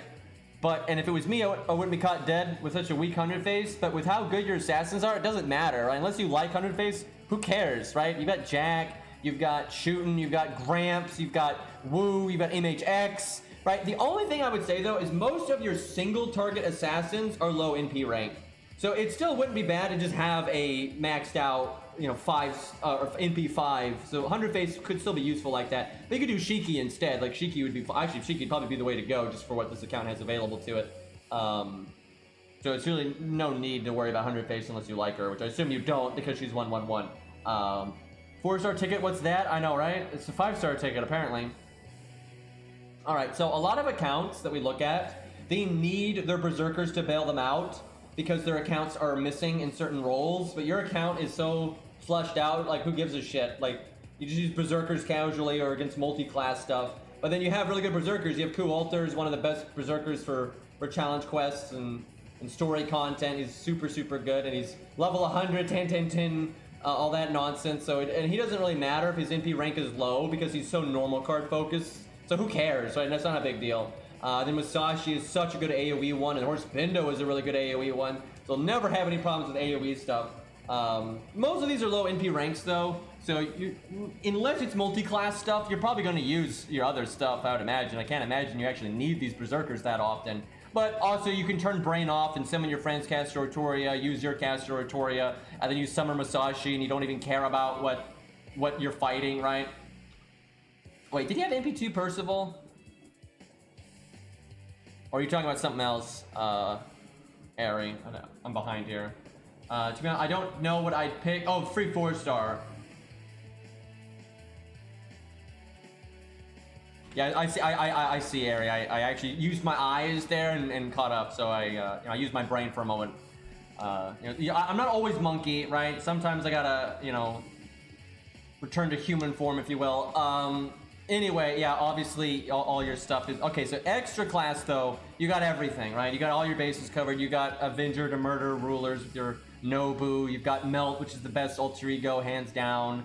You've got Jolter even. You got buff removal and Lobo that was not leveled. You got the tanky utility nonsense with Passion Lip and she's 10-10-10. So yeah, this account needs nothing, right? That's why I said I would focus on Martha and Tristan just because if you're ever going to get stumped by anything, it's going to be for utility reasons. How many K-scopes you got, though? Because that's another one. Yeah, wow. Oh, man, he's ahead of me, right? I've been playing for quite a while. I've been playing for about 5 years, and I've only got one MLB K-scope. And this guy's got 2. I don't think this guy's a whale at all. Because if this guy was a whale, there's no way so many of his favorites would be NP1. I don't think this guy whales at all. An idiot would look at this account and think this is a whale because there's so many golds, but that's just because he's played for a long time. You get golds in this fucking game, right? If this guy was a whale, that MHX would be NP2 at least. His Lancer Artoria would be NP2, right? But pretty much all of this guy's favorites are at NP1, and it's like suffering. What this guy does is he saves up, but every time something that he kind of likes is rated up, he rolls for it. That's what he does. But basically none of his shit that he likes, other than 4 stars, is at a decent NP rank, and it's easy to get. If you play as long as this guy's played, you're bound to get 4 stars at a decent NP rank. Like it's just like CEs. It's just going to happen. You're going to get them. Yeah, this guy might like fish like a tiny bit, but I bet you he does like GSSR, and that's about it. He might, so rarely spend money, but I would say almost never because again, so many Grail 5 stars that are 10-10-10, but they're NP1. Just NP1 after NP1 after NP1. So this guy's absolutely free to play. I think it's a staple of a free to play. This is just a free to play that's got his shit together, right? This is a free to play that actually, pays attention and doesn't roll frivolously. And I will say though, he definitely plays the game in a very different way than I do because I'm free to play, but I don't roll on as many 5 stars as this guy does. And what I try to get my favorites to NP2. That's what I do. I don't roll on as many things as he does, but I concentrated on those things that I really want. But this guy, I think, just likes so many 5 stars, he can't do that, right? Because he wants to get those, he wants all the things, right? So, but definitely free to play. But yeah, it's just kind of the opposite philosophy as mine, which is nothing wrong with that. I will say though, when you do have this philosophy, it is good to level a few 3 stars to have some NP5s, especially those abnormally good ones like Ku or Robin or whatever. Just every once in a while it's relevant, but this account is really prepared, and with Merlin and Waver, and it's fine. But yeah, the 2 super scopes, you're so easy for farming, right? Super easy for farming. But yeah, I'm kind of jealous. I've been playing for so long. I really could have 2 super scopes by now. It wouldn't be luck. It wouldn't be lucky to have it by now, but I just don't. I've got a lot of other CEs, like unlimited CEs that are like double limit broken now, like Origin Bullet and stuff, but not that one. I don't even have a limit broken 2030 yet though. I think I might actually have 5 copies, but I want 1 more before I do it. But yeah, this guy's whooping my ass when it comes to that kind of stuff. He's got 2030 limit broken and then 3 other ones, and although he doesn't look like he's got an imaginary around limit broken. I finally accomplished that a little while ago, so I beat him on that front. But he's got a Yank CE, but not limit broken. That's so standard of the way this guy rolls. He rolls a little bit on a lot of stuff, but doesn't go super ham on any individual banner, I don't think. Been playing for 3 years and I have 2 K-scopes. Yep, that's very unlucky, Ari. That's very unlucky. Although you did, one thing that hurts you a little bit, you're still unlucky as fuck, but something that hurts you is just the fact that when you started playing, you'd already missed out on that era when it was easier to get, right? So like some people, like the combination of playing a long time and having a little bit of time in that era, really helps them out. We're missing out on that really sucks, because it sucks nowadays. There's way too many 5-star CEs. Like they need to do something. Like it is bullshit how many 5-star CEs there are now. But yeah, fucking 7 Black Grails. Black Grail's good, but it's very niche. It's very niche, so K-Scope's way better overall. I like how you have Cope Scope though, right? You got Cope Scope just like that. That's fucked up. I don't actually have Cope Scope on my main account yet, but I've got it twice on this Thinno account already, so that's kind of messed up. So he's got, look at all those Sakura CEs. So, I mean, that's good. It's handy. Even on an account as established as this, team cost and various things like that. Plenty of reasons to do that. Well, definitely found big Artoria fan here. So this is like the free-to-play Artoria guy. But yeah, the only advice I can really give you is Tristan and Martha. I can't think of much else you would need. Wouldn't hurt to get Kentucky up though, actually. Like your rider slot's not, your rider slot is probably your weakest slot, I feel like. It's not weak, but it is probably your weakest. Not for farming though. Achilles and Drake is all you'll ever need for farming. And then I mean Medusa, that's quick charge too. Alright, let's do a little bit of Tomoe Gozen's shenanigans here, and then we will look at Lost's account, because I think he's put some effort into his account review, so I want to see what we get. Hold on, I gotta put the fucking code in again, because Samsung Dex doesn't make anything simple.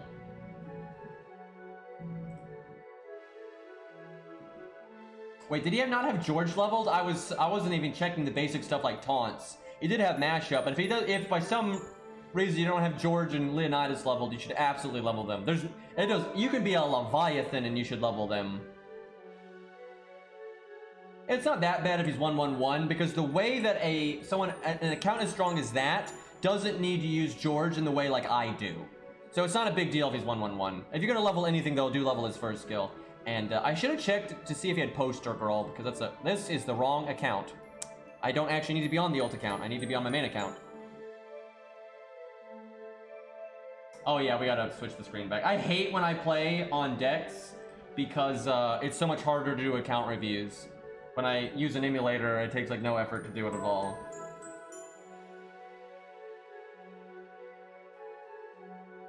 Yeah, I don't think we've tried really maxed out Suzuka on JP anytime recently. So if someone's got one, I'll use it. I've got my own, but I don't think mine is anything fancy. I've got her like on NP2 on both of my accounts, but I don't think I've ever really committed to getting her skills up on either account. I really should, because I don't mind her character and her gameplay is actually pretty fun. It's just, I've got Mordred and Arthur and Gwaine, and I have so many strong AoE sabers that I don't have a lot of need for her. I'd only level her for like the fun of it, and I have a million sabers I need to level. So yeah, she's 666, like MP2 or 3. I might have been spooked by her recently. Hell, I could have been spooked by her twice. Let me see. Let's see what her MP rank is. I'm not really sure. My Mordred, like I've been working on for years, right? And I finally got her MP5. That's like my go-to AoE saber, right? And then I've also got Arthur and Siegfried, and he's Grailed, right? So it's like I just don't have. I don't have the need for another AoE saber, but she is cool, so I wouldn't hate to get her up. But I have no idea what her NP rank is. Let's see.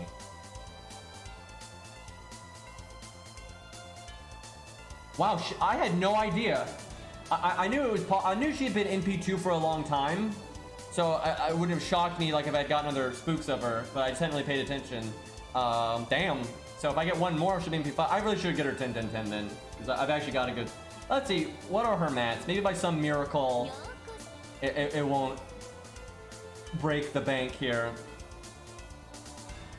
Oh, Persona's got one. We'll use that one for now. But I might level mine anyway, just cause. Fuck that. Fuck, nope, we're out. Never mind. Maybe if the bones are ever in a lottery event, but bones are in such high demand, and we need bones for the new passive skills. Dude, what have we done? Oh my god, this is not what the game needed. Like, I'm telling you, man, they're really missing the mark here. Like, with the way the player base is right now, and with how out of date FGO is, like, if they wanted to give people goals to work towards, that's fine. But that is just, oh my god. Like, I'm telling you, they did the passive system and the coin system to give people every reason to keep whaling, even if you have NP5. And every reason to keep farming, even if you're 10-10-10, right? On everything you care about. That's why they did this. And that wouldn't be the end of the world if they address a lot of the other issues the game has, but they're not. So this does not help with like burnout and stuff, right? Like this is gonna burn people out even more, right? They've got to fix up the UI. They need to add more, fun. When you need things to do with this awesome roster that you have, right? Like that needs to be available to people, and it's not. This game has never added core game modes ever, and that absolutely is a problem. Like absolutely is a problem. And like adding even more farming like this and even more wailing is just, it's just insulting to me. Like, fix your shit first.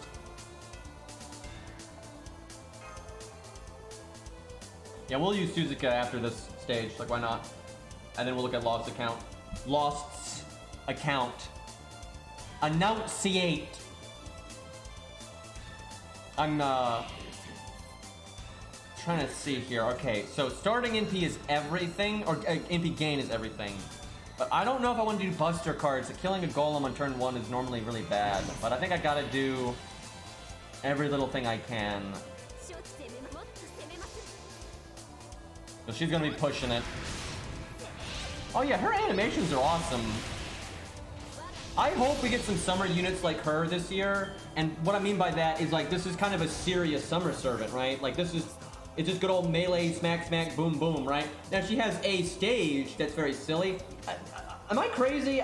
Maybe I'm just like not thinking through all the units they've added, but I feel like they've done better about that with the last summer event, where they gave them serious ascension stages and then a silly one, right? So it's kind of an opportunity for them to just do an alternate class for them and have a summer version. But maybe I'm just forgetting some of them, because like some of them probably are still just pure silly. But yeah, I hope they do yeah, more stuff like Tomoe and Brunhilde, right, where they're way more serious for at least 1 or 2 of their ascensions. I really hope they do that moving forward, because it's just a way to get alternate classes for the characters and stuff, and you can get, so that's nice. So I hope they do that, because I don't care about, you know, the bikinis and all that. I just don't care. I don't care about the silly stuff, right? I'm not interested in that. So I like when you get like more serious variants. And hopefully we just get a Hawaiian shirt coup this year, for God's sakes. That's obviously my number one want here. If I kill one this turn, I might not be able to do like an art card next turn. I think I just take it while I can, though. I guarantee the NP gain while I've got it. Oh god, did we not change the command codes? I feel like we didn't change the command codes.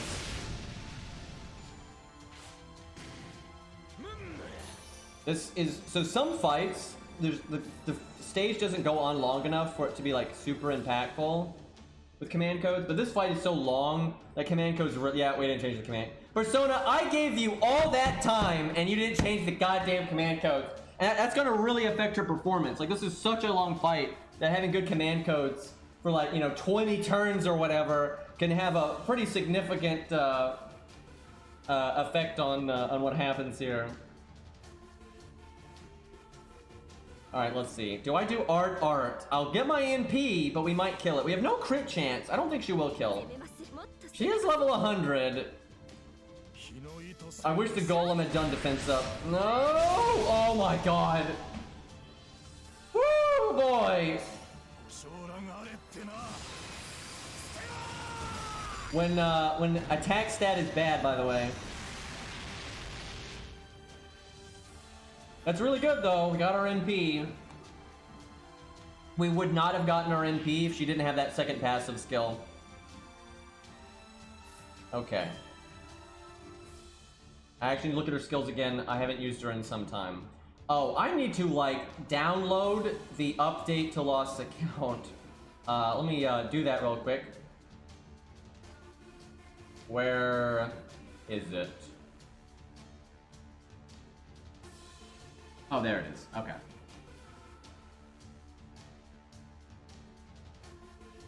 I'm really excited for this because Lost has been just, you know, a huge part of our community over the years. Like, let's be honest.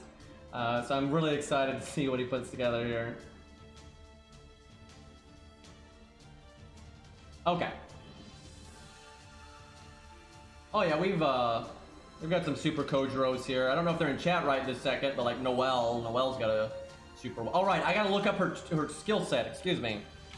I remember what she does. I just don't remember exactly every side effect that's on every skill. So I want to make sure I don't fuck anything up here. Okay, so Guts lasts 3 turns, so we absolutely do not cast that yet, unless I want to just use the crit buff right now. I definitely use her second skill. That is loud as fuck. Alright, second skill. So, her debuff immunity lasts 5 turns and it's 1 time. The dragon won't do any debuffs, so she makes 25 stars. Let's see where the crit chance goes, and that'll dictate if I do my first skill or not. That is so lucky. Persona, you are a lucky piece of shit. You, like, obviously, that's so lucky. That's so fucking lucky. Like having Star Absorb on the art cards, right? We got Star Absorb on the one art card, but the other one doesn't, right? So it's like, if it actually bothered to do the command codes, you could potentially have done this more reliably, but it just happened anyway, right? That is so bullshit, right? That is so bullshit lucky right there. Alright, well, we definitely do this, because we got the guaranteed crits now, and then the stun should line up, because the debuff immunity lasts 5 turns, so it'll be there when our stun goes off. I guess I do that. Let's see how we do with the looping here. I really wish her NP looked better. Like, especially when she's in stage 2 and 3, I would have done it differently. You could just cut that part out and have her leap in and do that part, right? Like... Oh wait, does she have Art Star Absorb? I forgot about it. Let me look at that. You might be right. It's still lucky though, to be honest. Well, it is 500%. But with only 25 stars, it's still a bit lucky, but that's not nearly as lucky. But yeah, yeah, Aries right. It is Art Star Absorption. I thought it was just Star Absorption. Okay, it's still a bit lucky though. It's still a bit lucky.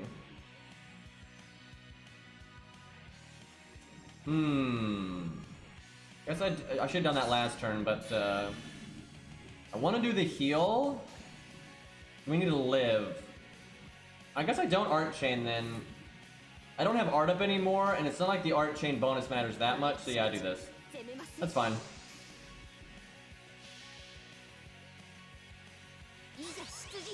I would use her from time to time if I had one at like NP2, 10, 10, 10, but I would never really attempt to do that, because, you know, free to play and all that. But she's cool, you know, I don't mind her character, and her animations are, honestly, I think her animations are awesome. It's just good old-fashioned smack, smack, slash, slash, but with cool fire stuff, so... I don't know if I should do it on Atlas then, because I'm gonna whiff a bit here, because I don't really want to do my art up. I want to do art up next turn. So I'm not sure, I could have waited, potentially. Alright, let's go full NP gain, though.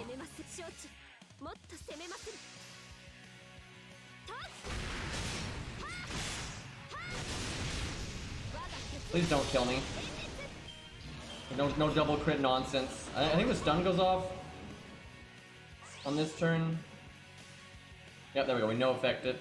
Very nice.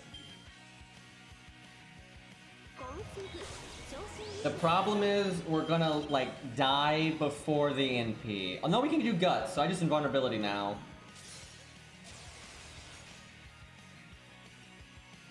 I guess art then. Oh my god, that NP line. That's really funny.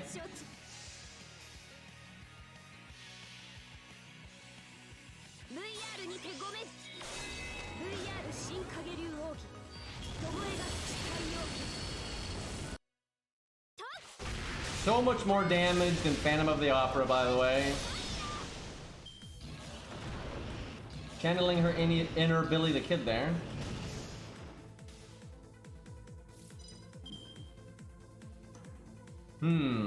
Well, I have to cast Guts. I really want him to not kill me this turn, though. That means I need to do the quick card. Is this a good time to do our third skill?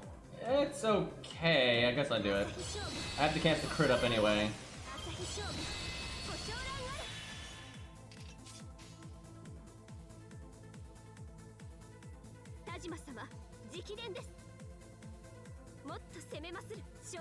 Okay.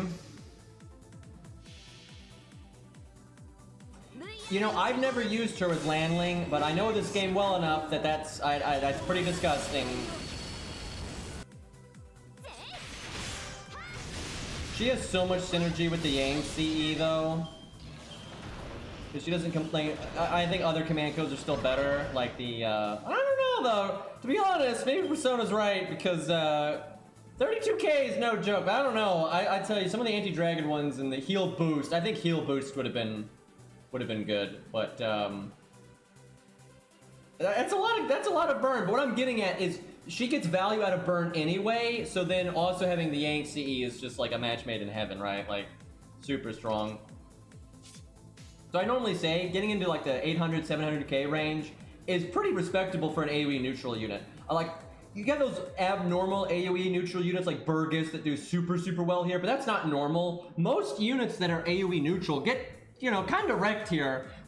This is actually a pretty good performance. Like, I think it's pretty good. It's not the best I've ever seen, but it's totally solid.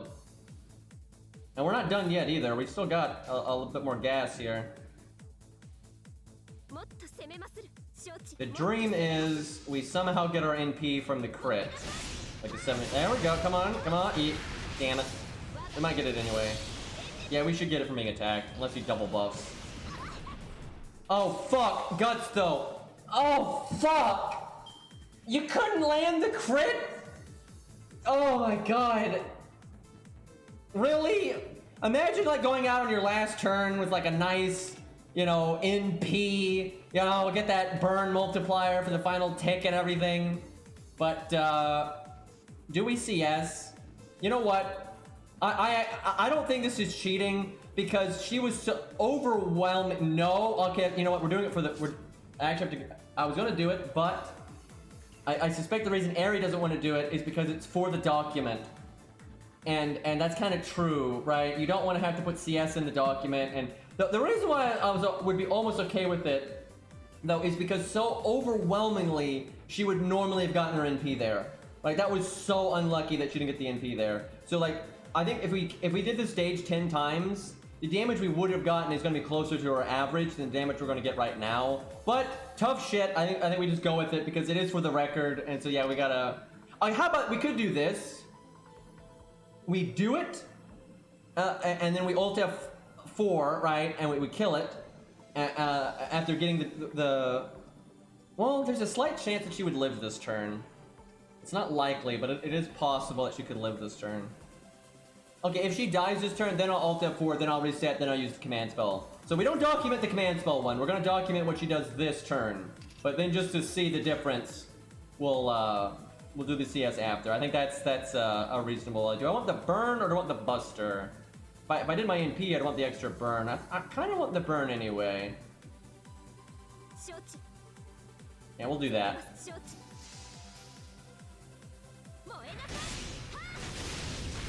Well, we crit like that kind of makes up for it, honestly. We just crit so much right there. That was bullshit. That actually might do better than what we do with the other one. Oh, we're super dead. Okay, so it was 564. So 564. Now let's see how she does with the CS. But honestly, oh wait, no, we have to get the burn damage though. Fuck. Because she would have done burn damage after that. I think we just go with it then. I think we just see what she does for the record. And honestly, because of the triple crit, I'm not really sure that she would have done better with the NP anyway, just because of how lucky that was. I don't know though, she would have got another burn multiplier, and obviously the NP hits hard, and the 3 of a kind bonus, and so on and so forth. Yeah, I think we just go with what we got and then see what the burn damage. Any other unit we could have done both, but because we've got so much dot stuff, we couldn't really reasonably do it. I could ult F4 like super fast after the dot damage, but I don't want to bother.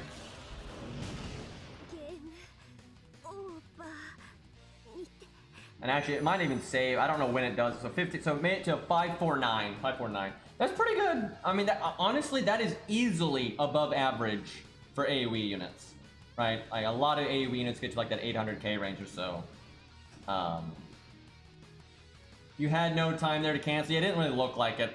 Now I will say though, she is really upgraded. Obviously, a lot of the AoE units we use here are super upgraded. So I would say that's a pretty damn good performance there.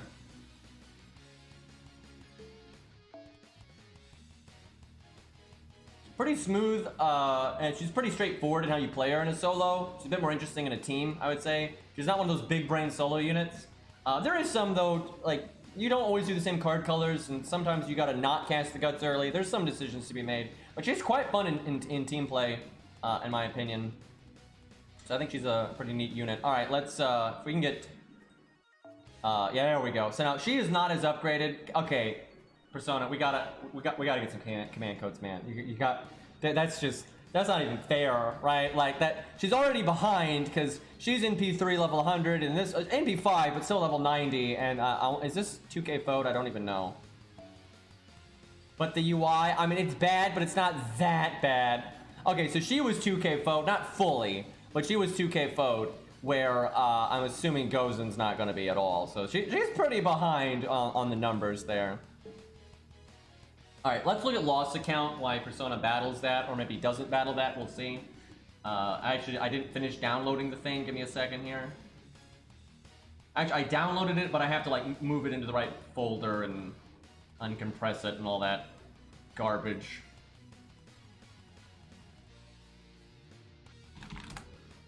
Okay.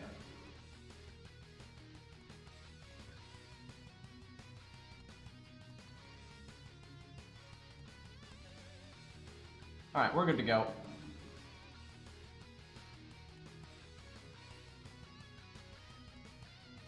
Just get it on the screen.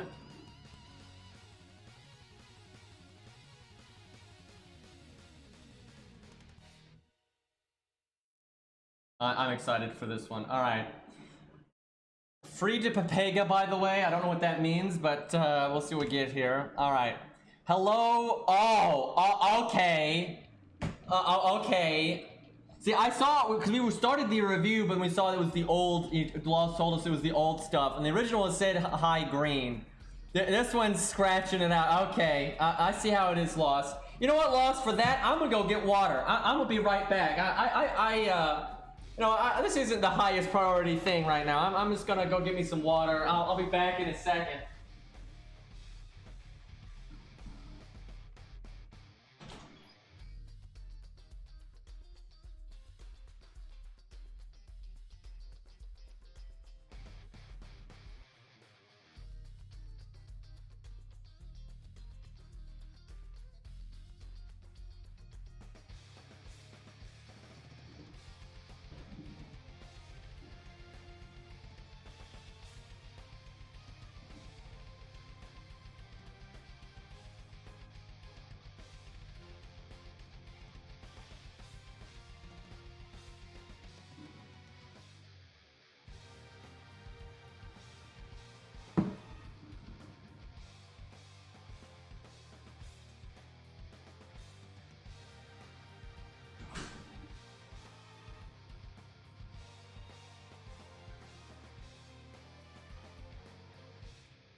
All right,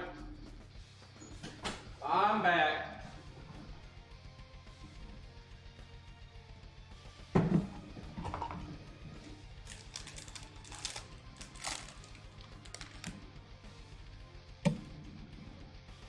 All right, hello chat. This is my account. I would like advice, no you don't, on how to beat Fluffy without hurting him, as he did nothing wrong. He's a good boy. Yep.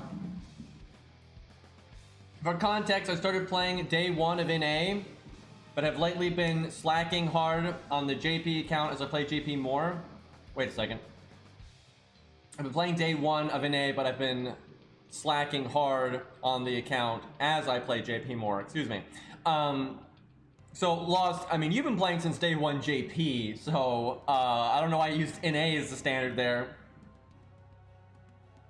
So you're showing your NA account then, I assume, which I'm kind of surprised by. I enjoy, so this account's on the back burner. I enjoy doing stupid stuff and raise a lot of stuff to expand my options. Wait, not on this account? Well, what's not on this account? Well, obviously, if this is an NA account, you haven't been... Oh, wait, is this a JP account that's an ult account? I don't know. I'll just see what happens. Just hold your horses. Okay, I normally try to beat bosses with things that are lore impactful, or I like doing that too sometimes, like when it's like, you know, dramatic or interesting. Or units I like, then units that which make sense. Yeah, that's pretty similar to me in a lot of ways, actually. His JP account started in Summer 3. No, you don't start with this nonsense again. Alright. Well, so, by all means, you know, put on the screen what their NP ranks are. It makes it way easier. But you could, I'm just saying, you could, like, put it in the corner, like to the side, the opposite side of the skill ranks, you see. And then, you know, you wouldn't be, like, drawing on their faces, because that's just rude. No. Alright, let's see. So, NP2 Void Shiki, NP0 Fujino, sounds about right. Man, so were you rolling for Fujino and you just didn't get her, and you got NP2 Void Shiki? That fucking sucks. Like, that fucking sucks. Alright, so this is an NA account. Okay, so that answers that. So what do we got here? 666 for the tank. I'm not sure you even... do you even use her outside of just, like, you know, the lore stuff and whatnot? Because with Mordred and the Grail Saber Altar that's NP5... I can't imagine you not really. I couldn't imagine her getting much use. So you got that Saber Nero, which is honestly just OP as fuck. I mean, Saber Nero is like the best single target Saber damage dealer. I don't know how that goes under the radar so much. And then she's also a really good support. By the way, that'd be a really good way. She'd be really good against Fluffy, like, absolutely.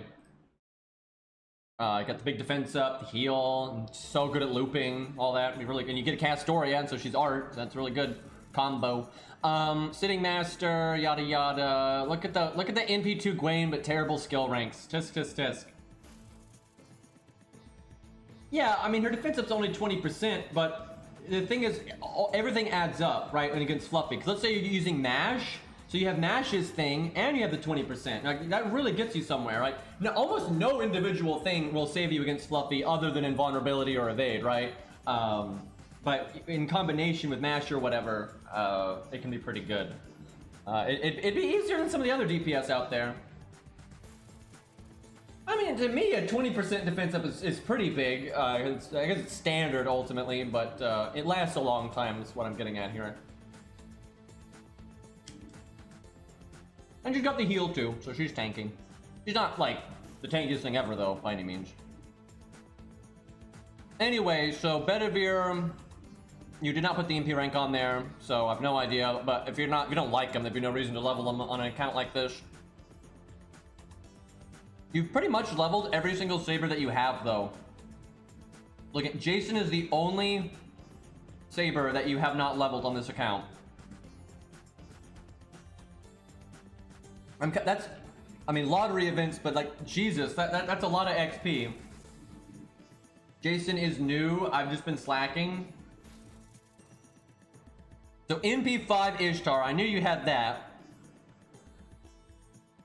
I wonder how many units I can grail that green hates. The useless goddess is 2k foe as well. Let's see. What's grailed in here? So Saber Altar, I wouldn't say I hate Saber Altar. I don't hyper, so that one doesn't count. But I don't like Ishtar at all, so that one counts. That's the only two grailed units thus far, right? Yeah, it is. Okay, so we'll keep an eye out on what we got here. Pass the David test. All right, I'm gonna not pay attention here and look at the grails. I want to look at. You do have Merlin, but even with Merlin, it's still really good to have David like underneath that. Like it's really useful. All right, let's go back here. So NP5 Emiya, NP5 Cat. Looks like you're favoring Cat over Emiya, which I do too. Honestly, I think her gameplay is a bit more fun, and I actually like it better for farming, especially on NA because you don't have the Castoria art thing. Atalanta is good. I think Atalanta is really good. You got a Tristan, not in the best shape I've ever seen. Kind of sad there. But you have so many archers. I imagine you just use Ishtar all the time, right? So you're like, I don't need Tristan. I'm just going to use Ishtar anyway. I have to imagine that's going on there. That Helena though. Okay, Lost. You're in chat right here. I need a direct response here. Why is Helena at NP2 666, but then Tristan, who is way better than her, NP5 444, right? Because it's not like you're a huge Helena fan. If she was like 10 10 10 and all that, and I'm like, okay, he just likes Helena, right? But you clearly don't care that much because she's just 666. But why is she 666? But Tristan is 444. What's the play here? I wanted to give her a fair shot, so I got her to 666 for testing. Yeah, I know you know how good Tristan is. I don't need to explain that to you, right? I don't need to explain anything to you. I'm just curious what. So you just did it for like see how she did. I imagine you were not impressed, Lost. Would I be correct in my assumption that after giving her a shot, you were not impressed? That I would imagine that's where. And thus, she's not 10 10 10. No, I was not. That sounds about right. Yeah, she is not great. Excuse me, I'm eating a granola bar because I'm starving.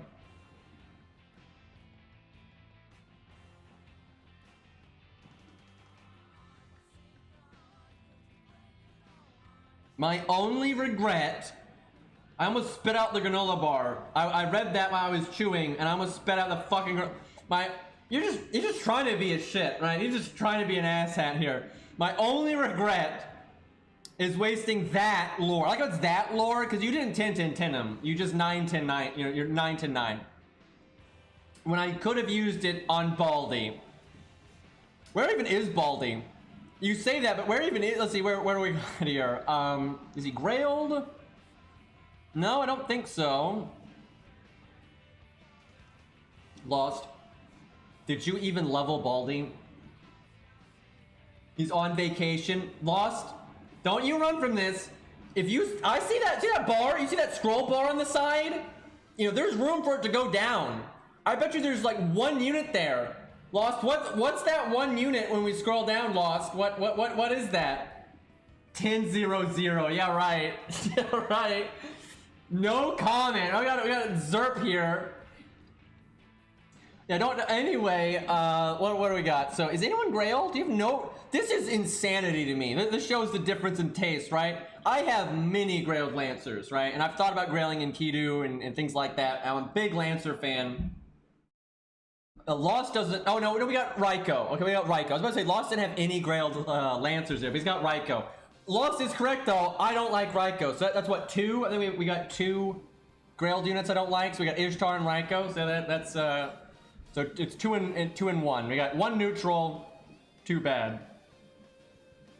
I like taking units to 90. I do too. That's actually a very practical thing to do. It's quite reasonable. Look at that Hector though. Any chance he'll ever make it to 10 10 10? I like. Is it Lost? Was that on purpose? Your Lancer Artoria is NP1, and it looks like she has a clown nose. Right? You made that one really small. It looks like it's a clown nose. At least she's got a lot of normal card damage, so it's not a big deal. But you got farming with Parvati, and she's NP5, so that'll murder everything. You got, oh god, you got the wet noodle. You got the other Lancer Artoria, the non-alter one.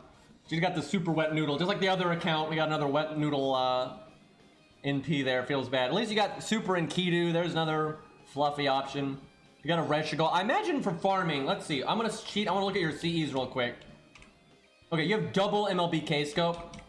That makes it really hard for me to predict how you farm, because you could just, I mean, you could 3-turn this account with whatever the fuck. You could just slap K-scope on someone that doesn't have a battery and just NP, then use your support NP, right? So I Reshigal would make sense, but if she's high rank, I mean, you probably just slot in whatever you want bond with or whoever's NP you feel like looking at right now. I don't use supports for farming. I just use K-scope spam. Yeah, I mean, I figure. So, do you use a Reshigal then? Like, give her like a regular one and then give 2 K-scopes to the other 2 if you need a damagey one, right? Like, give a Reshigal aerial drive or whatever, and then you give the other 2 Lancers K-scope, and then a Reshigal does wave 3. Wait, a Reshigal though got her 50% battery. You could give her Black Grail or some shit if you wanted to. Well, no. She would need. That's right. That's what I was thinking of with the 50% battery. I like got it right the first time. Anyway, yeah, that makes sense. Oh, you got the Karna too. So that's another way to. Man, yeah, you have no issues farming there. Like, just do whatever the fuck. All right, any grails here? And I don't think so. Why is Ryder Kentoki's third skill not 10? I know it's like the worst one, but with how long you've been playing, I mean, I feel like that could. Ryder is my least used class. Caster bosses normally have room to try dumb stuff. I mean, even it stands to reason this is your least favorite class. I mean, it's like way less developed than the other ones, but you still got everything you need. I mean, you got a super Mev, your MP3, you got that Aussie though, 444. Not giving a shit about that one, and then Quetz 444. But yeah, between Mev, Kentoki, Ushi, Reigns, right? You don't need anything. I kind of forgot about it. He's too strong. He makes caster bosses a joke. Yeah, he kind of does a lot of the times. Especially when you work with OP supports, right? If he's on his own, he has no survivability, and he can only do so much damage. But yeah, if you use him with OP support, I mean, it's just over so fast. He's super good. Although you got Mev, and that's another one that will wreck bosses. Oh, well, maybe not as much when they're female, but still. Got the Carmella. Got the Trap Base. Okay. Nero, best single target caster. She is pretty good. I still think Ilya, if it's straight single target, is better. At least in a team setting. But for pound, like survivability damage ratio, actually Nero might be better. That wouldn't shock me. Nero's pretty disgusting. We should test that sometime. Alright, so you got Scatty, you got Merlin, you got Waver, right? You got all the Tam, you have all the options. Caster Guild, MP5 Caster Guild. Okay, you got Miyu, and this is NA, so that's in the past. So that's old shitty Miyu. So that's not going anywhere. I like how I asked you about Miyu today, and you're like, yeah, I got her on NA, not JP. Speaking of which, if anyone has a goddamn Miyu on JP, please say something. We're wanting to test her today, but we need one that's 10-10-10. The ideal would be level 80, 10-10-10 NP2, but like whatever we get level wise. I have one. What's the stats on that? Because yeah, we're really wanting to test that against the Lobo boss like we did a long time ago. NP5 and Grail. That's stronger than what we would like, but if we got nothing else, we'll go with that. But I'm wanting to test her in a more reasonable setting. And it has 2k foes. Wow. I mean, I gotta respect the devotion there. It's rare that people do, even if they like the support, most people don't do that. I have one NP2. I mean, is it 10-10-10 though? Because ultimately 10-10-10 is more important than... I'm wanting to test kind of a reasonable Miyu in comparison to like what we normally see out of Hans or something, right? But it's got to be 10-10-10, right? Because anyone that's wanting to use her seriously is always going to have her at 10-10-10. Alright, do you have Asclepius? Well, I can see you can scroll down. Do we get a second screenshot? We do not. Lost, do you not have Asclepius on your NA account? And I do. Is it just not leveled, or am I blind? Have you just not leveled him yet?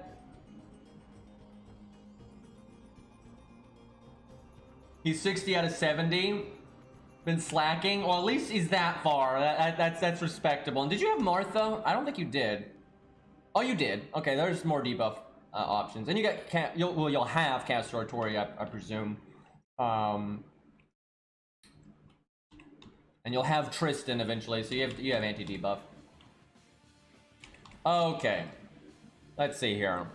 All of those Jack copies were spooks. And she's NP5? That feels bad. I mean, I guess you roll a lot, so you have more opportunities for that to happen. But I mean, there's a lot of NP1 5-stars here. So that's a bit off. I imagine though she has no problem shredding literally any rider that you look at. I'm guessing you actually though wanted Kama, right? So you'd rather use, I suspect you would rather use Kama than use Jack, but then your Drac is supercharged there, so that's kind of messed up. Wait, did I miss any Grail targets in here? Nero, and that is yet again another unit that I do not like. So Lost is correct about this. I use Jack versus female riders, non-riders. Yeah, that's the spicy stuff. Alright, so your other assassins don't even matter. I mean, between Kama, Jack, Shootin'. Oh god, Shootin's Grail. Yep, no, Lost is... Shootin' is one of my least favorite characters, man. So low on my list. So yeah, Lost is correct. He grails a lot of stuff that I don't like.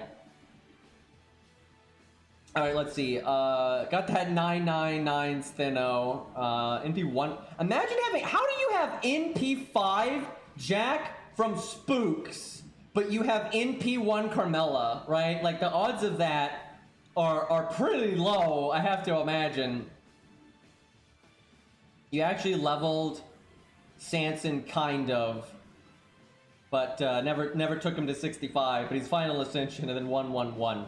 Let's be honest though, there's no reason to go beyond that, right? And oh, Maximum Herc and 2K Foe, wow. So he's NP5, level 100, he's completely maxed, so he's as strong as it gets, Jesus. You must be looking forward to that, the buff he gets later down the road, because then he really is disgusting. Coolter just NP1, but it's not like he's so normal card based, like I said, who gives a shit. Raiko, not grailed, but NP5. I suspect maybe he'll grail her someday, maybe, because he grailed the other one, right? Jesus Christ, Masashi's NP5 though. Not 10-10-10 yet. That's the slacking. NP2 Kentoki, that's always nice.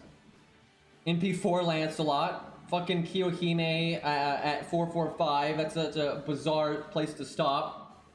Got Spartacus there. Not that you need him for farming. I mean, your account is so ready for. Although honestly, before you got Masashi, you probably did use him some because you could like K-scope Masashi, or not Masashi, Raiko, but you didn't really have another AoE Berserker if you needed one. So it was kind of Raiko and Spartacus. So, now that you have Masashi, you probably don't need him too much, but before that, you probably did use him some, I figure. I got all the copies of Summer Masashi rolling for Carmella. Wait, what was your Carmella at? Where is she? Oh, wait, no, she's a writer. Excuse me. I'm thinking the other Carmella. What the fuck? You got NP2 Carmella...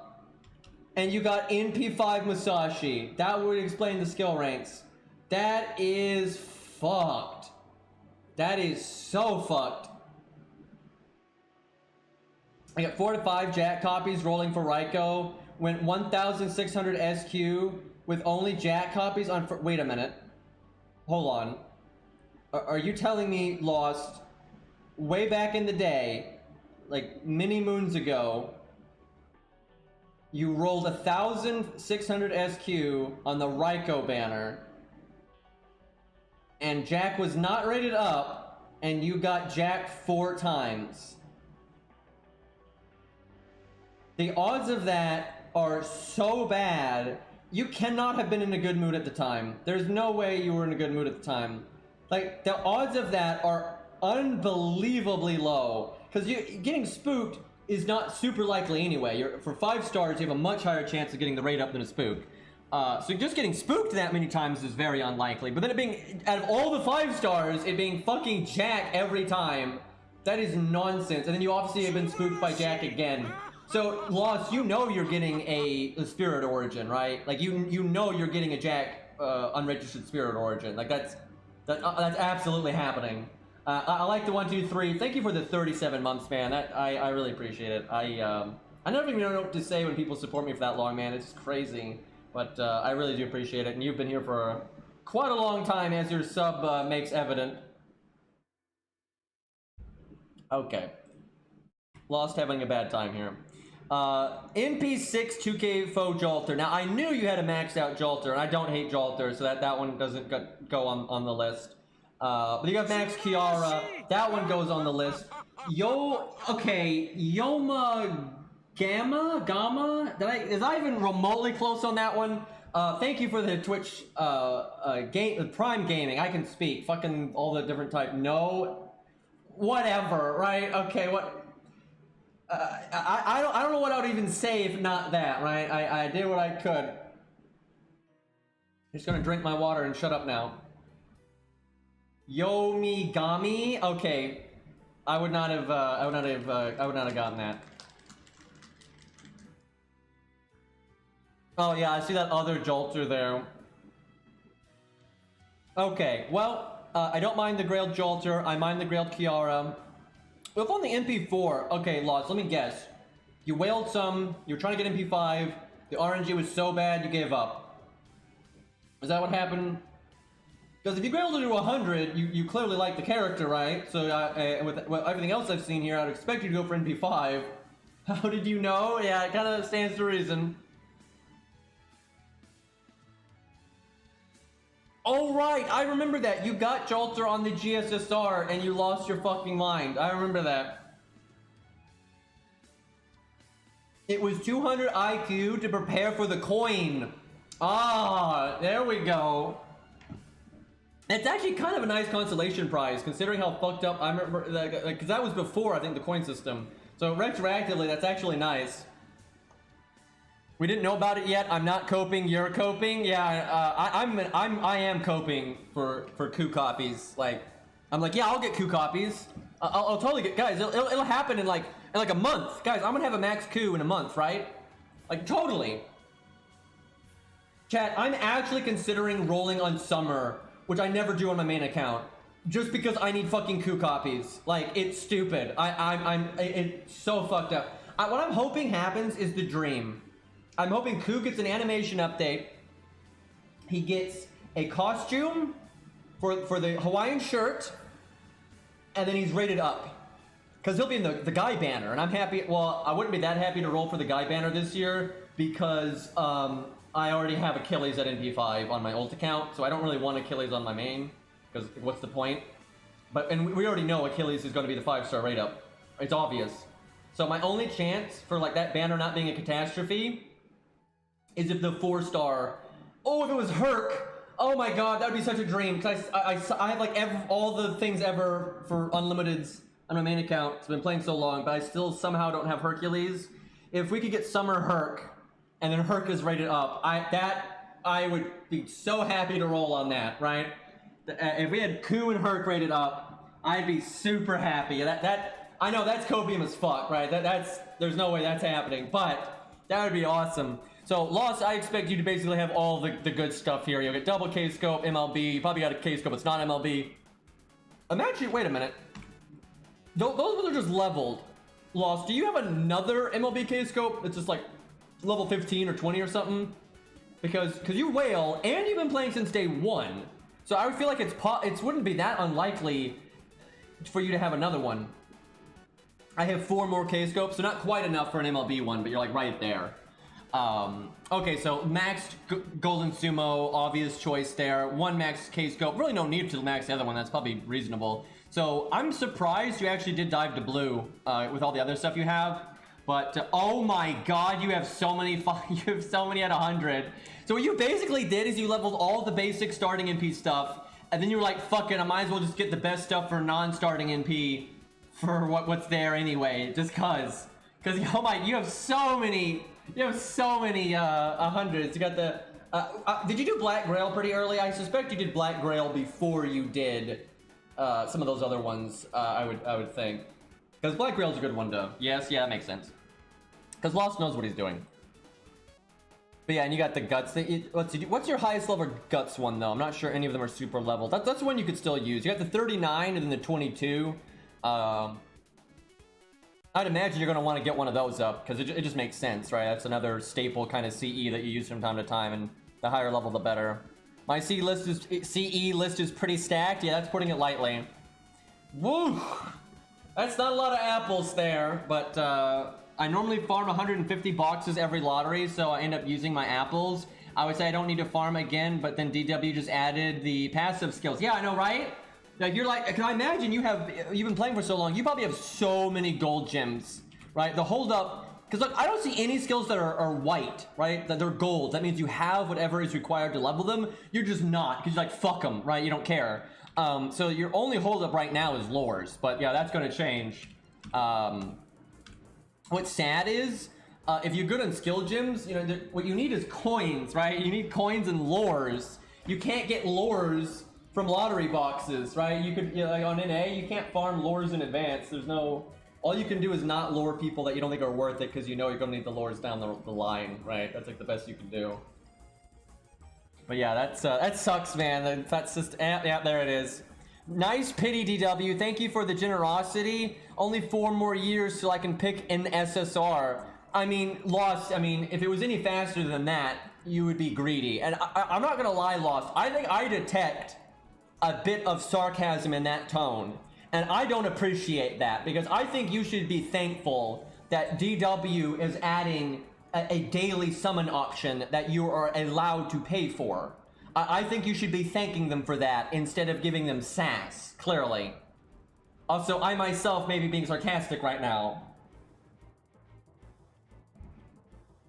Feels bad though. You know, I've never gotten an unregistered Spirit Origin, but someday I might, because you know, over the years, I got MP5 Achilles and I got MP5 Mordred, and those are both unlimited. If they were limited, I'd probably never get an unregistered Spirit Origin, because I would not roll on a banner that they were rated up in. But because they're unlimited, and you can get them anytime, I may well get my first unregistered Spirit Origin someday. Like, I could just be rolling sometime, and I get a Mordred Spook, and there it is, right? Like, it could happen.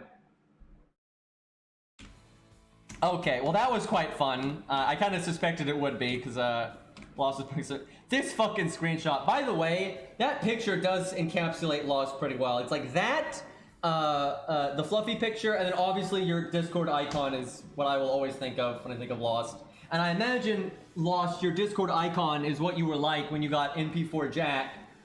My god, Lost is such a good example of why they need pity, right? And I imagine, because Lost makes, you know, he's got disposable income, you know, he can afford to, you know, get his waifus. And so, for example, right here, that Kiara, if there was a safety net, you would have rolled for that 5th copy until you hit it, right? But you gave up because it was stupid, right? And it was just going way too long, right? Like that, it's so dumb, right? If they just had a safety net, and like, because I see some people be like, oh, but they want the whales to have to, like, you know, use thousands and thousands of SQ from time to time, but that doesn't make up for all the people, like all the fish and dolphins that would actually roll if there was a safety net, right? It does not even out. No pity is fun, Void Coke. Oh my god. I know some people actually, dude, some people unironically say that, and I think they have gambling addictions. I'm serious. Like, that's, you know, I'm not a psychiatrist, and I cannot go into their minds. So, you know, fuck me, but from where I sit, from my life experience and how I see how those people behave and everything, I think people that actually don't want a pity system in FGO is a mix of copium and trying to defend FGO because they're emotionally attached to it, and then they have gambling addictions, and they act. I always say the fun part of FGO should be the game and the story. Now, if you don't like one of those things, that's fine. If you're only in FGO for the story, that's fine. If you think the story is shite, that's also fine. If you're there for the gameplay, that's fine. The one thing you shouldn't be there for is just the gambling, right? And obviously, it's not gambling if you don't buy SQ. If you just use the free stuff they give you, that's not gambling. It's just RNG unlocks. It really is different. But if you're there for the gambling, like, I really do think that's a problem. I'm not trying to be your dad here, but it's one thing if you enjoy the gambling as like a side thing and you do it within moderation, that's fine.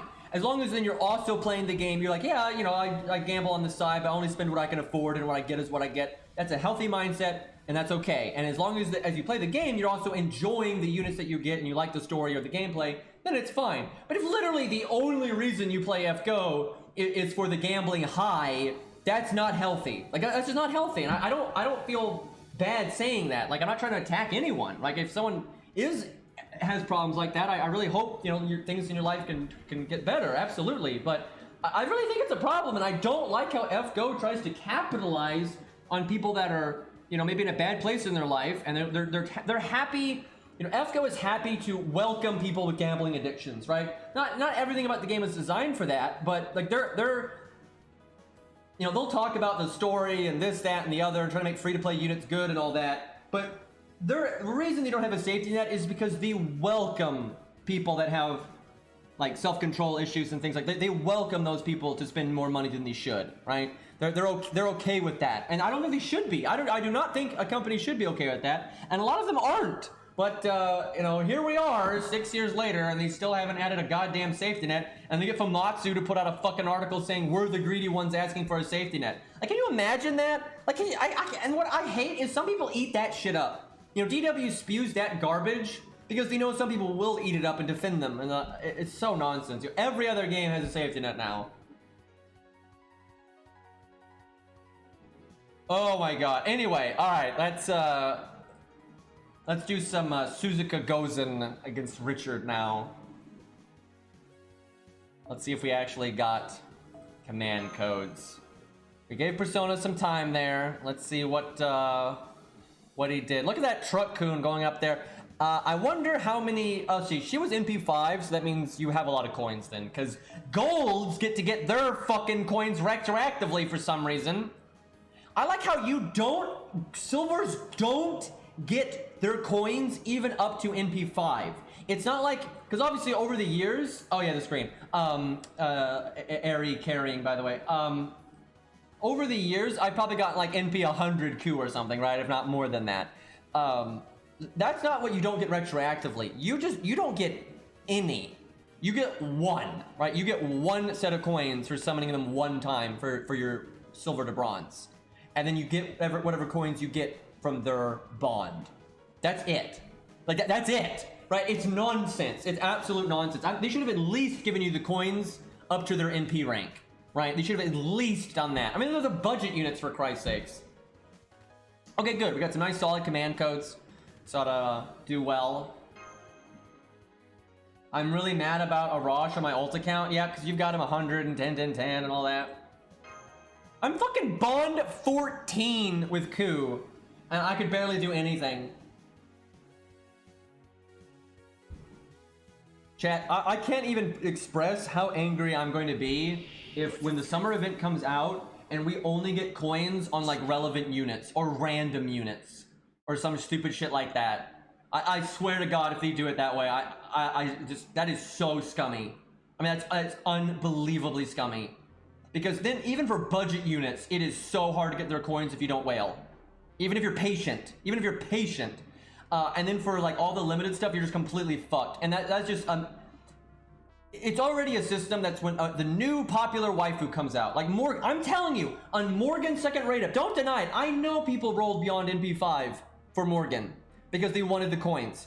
Like, people absolutely... And for Oberyn Vortigern, people absolutely rolled past NP5.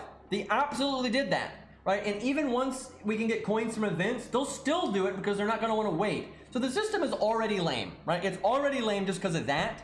But then if you can't even get the coins for the servants that you want immediately, and you have to wait for them to be like relevant in an event, then it's just bullshit, right? You might have to wait years to fucking ever get coins. It's awful, just absolutely awful. Like that system is there to make more money. And it just worries me because I've seen a lot of games go down this route. When things start going downhill, we start losing players. They don't even try to bring in new players. They don't try to make the game better and make the early game better. They don't do that. When they start losing players, they start trying to milk the players they have left more. And that is a failing strategy, and it's just scummy and makes the game worse. Right? The smart thing to do is try to make your game better, try to make the new player experience better, try to get new people in. Yeah, like WoW. WoW is exactly like that. WoW, over the years, has done nothing to try to, appease their fan base or bring in new players. WoW has always just tried to squeeze more money out of their existing players, like more and more. That's all they ever do. And that's not a good strategy. It's not. Like it's good for short-term quarterly gains. But it's not a long-term success plan for the game, like going forward, and it also does not produce a good video game. That's the bigger sin, as the game itself will suffer. I find it fun. I'm not much of a Final Fantasy fan, but I pay attention to the game industry and I follow a lot of the big developers and stuff. And over the years, I've watched the decision-making process that like Final Fantasy has made versus the decision-making process Blizzard has made, and it's like big fucking surprise. Even though both of the games are really old, Final Fantasy is actually growing. This far into its life, the Final Fantasy is growing, and it's getting new people, and it's expanding. Where WoW is doing the opposite, right? And what I see is DW is copying the design philosophy of Blizzard, right? Which is a terrible idea, and it results in, even if the game makes money, the game getting much worse. And because you have to make a good game to bring in new players, right? You can just be a scummy piece of shit to make money, right? And it sucks, right? It sucks. And I'm really worried because so far FGO has never made good decisions for this kind of stuff, in my opinion. They pretty much always pick the lazy, you know, milk our existing player base more, opposed to like, hey, let's fix up our early game so it's not shit. Let's cut out the filler. Let's rescale the bosses. Let's give blue gems out and red gems and gold gems out through the main story so people can level their fucking skills. Right? They don't do any of that stuff. They're just like, yeah, give them the follow system and let them blow through it. But no one's gonna blow through it because they quit. Like, so many people quit this fucking game before they ever make it to Camelot. It's just sad. Alright, we got our NP, which is kind of a given because we had starting NP on this one. What's sad is because she got kind of lucky, she could have had a non-starting NP CE and gotten away with it. It'd have been close, but I could have done her third skill right here. Then definitely got it. And I could have done art quick and she might have gotten it. But because I don't need it, I'm going to do quick, obviously. Arash probably has better Stargen than her. Because he's 3 hit and Stargen up. And I think she's 3 hit as well. But because of his Stargen up, I suspect he'll make more stars than her. I don't know her inherent star rate though. And who knows, maybe she has a 4 hit quick, but I doubt it. I'm going to look that up because I don't remember. She, yeah, 3 hit quick. And her star generation rate is only 10%, so I very much think Arash is ahead of her there. Yeah, I'm really annoyed at the lack of content in FGO right now. Watch them rerun Neurofest again. Oh god. Yeah, the last new event was Waltz, and that was like 4 months ago. It is insane. It doesn't even make sense. It does not even make sense because most of what made Lost Belt 6 abnormal was the writing, and Nasu said he was done with that in like October. Like in that interview, he said he was done managing FGO back in October or some shit. So like that, and you only need like 1 or 2 people to actually translate the text into the game.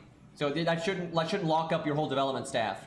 And Lost Belt 6 on the system side, they didn't add a bunch of new trash mobs. They didn't add a bunch. They added some, sure, but no more than what you see in other Lost Belts. So there's just no excuse for this, and I kind of suspect that they won't say this, and this actually is a kind of a reasonable excuse. But I kind of suspect the reason why they're so fucked up right now is because their COO got replaced, and they got that new guy in, and Soccer Wars shutting down. I think all that stuff, and that's making people move around, hiring, firing. I think that's why they're so fucked up right now, and that is actually a reasonable reason to be fucked up, but what you should do when you're fucked up like that is rerun some events or do main interludes and shit like that. Oh, duh, right? Like, just bring back the Ryder Kentucky event or whatever. Just do, like, that's why they brought back Neurofest, by the way, because they're so fucked up they couldn't do anything. They brought back Neurofest because Neurofest is popular. That was a good decision. But that's all they did, and they stopped. And now we're just waiting and waiting and waiting and waiting. It's ridiculous, right? If DW just had some goddamn PR, you just come out and say it. Don't be two-faced. Be like, yeah, you know, we got, you know, internal issues, you know, kind of behind schedule. Lost Belt 6 was, you know, a big script, blah, blah, blah. And then you go, so we're going to be a little bit behind right now, but in the meantime, we're going to just put out a lot of, like, all-star events people have wanted. Maybe, hell, put up a poll. Let people vote for what they want to be reran, right? So just for, like, that, for this, like, you know, giant-ass period we've had here, you just do, you know, kind of all-star reruns. So at least, like, yeah, we're behind, and so the game's going to be kind of slow. But, hey, at least in the meantime, you all can get those CEs you want, those welfares you want, get the loot you want. So, you know, it's still, you're getting shit done, right? Maybe some fun challenge quests. You know, just do that. So then when it's over and we're back to business, we had this nice big Uber farming period where you get lots of cool shit, right? That wouldn't be so bad, right? And why it's good to have PR is because if you just do a rush of reruns like that and you don't give it any context, people are gonna be like, oh, they're desperate, you know, they're not putting out content at all, the game's dying. So it's good to put out the PR, but like, yeah, you know, we're restructuring or, you know, whatever the holdup is. You just be honest. It's okay to be honest. It literally is. So it's like, yeah, you know, we're gonna be slow on content for now, but you know, we're gonna get back to business in, you know, in a few months, and in the meantime, we're doing this, right? If you just act like a sane human being like that, I think it would go over totally fine. And I'd actually be happy if we got, you know, fucking Ryder Kentucky rerun event, because then everyone in my chat gets golden sumo. That's actually what Grand Blue Fantasy did during COVID. Yeah, Grand Blue Fantasy I find does a much better job of managing in general, and they've expanded their IP with their other games really well. Okay, I don't think Gozen can charm anything but male, unfortunately, but she can do attack down, so we'll probably do that right now. I guess do I third skill right now? Yeah, no reason not to. I'm not sure I cast my first skill though. No, oh no, it's right, they buffed it. Oh yeah, oh god, we definitely cast it now, because it lasts 3 turns now. Oh yeah, we don't, fuck it, she's one of those. We just cast everything turn 1. She's definitely one of those. I actually prefer units that aren't like that, because there's more planning, but, you know, you take what you get here.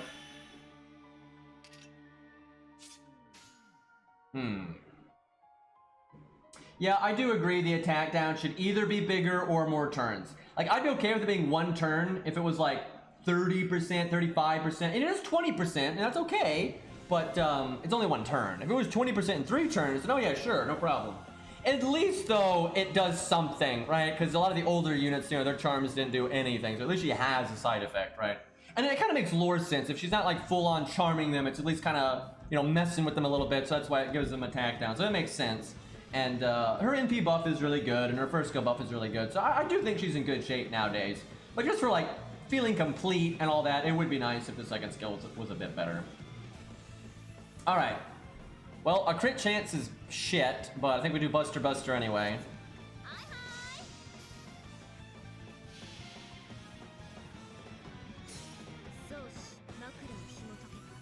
What's sad though is the player base actually has the ability to fix pretty much everything in FGO, but you're never gonna have a unified voice, and a lot of things that would be required no individual would do unless he thought everyone was doing it.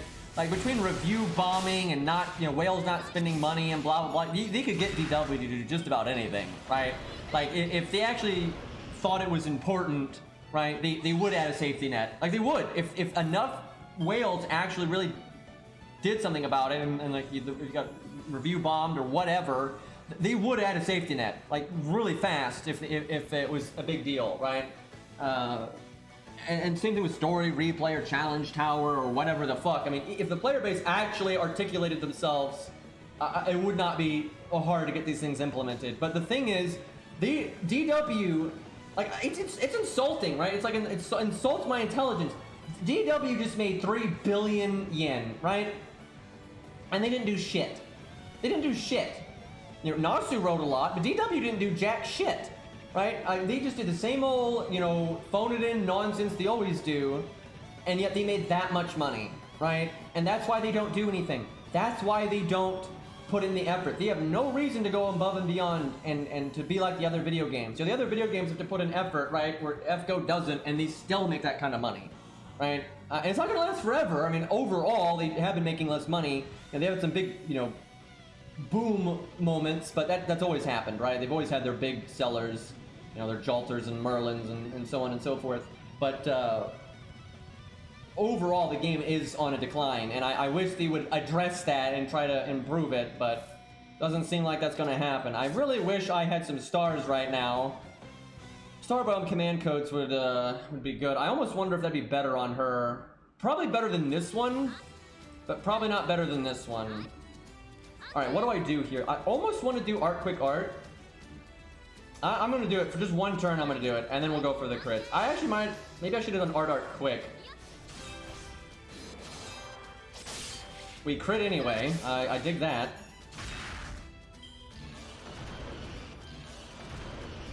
Oh, god damn it, man. That would have been so good. Dragon being a dick. So much 98 today.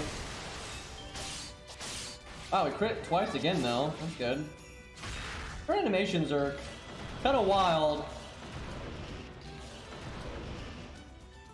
You get all these swords and you're using them to hop around instead of attacking your opponent. If I was her master, I'd be like, why are we doing that? Like, why are we doing that? What's the strategy here? Let's see.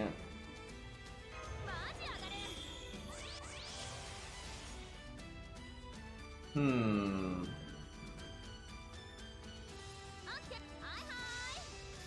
Style points, that does fit her personality.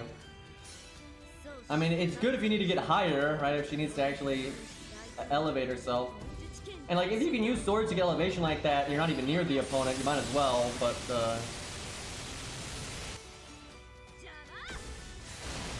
you're up in their face, not the most sound plan.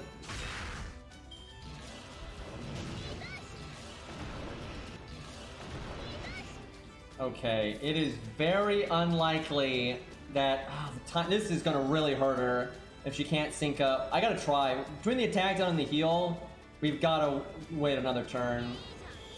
Like if I had to invulnerability now, we'd lose so much damage.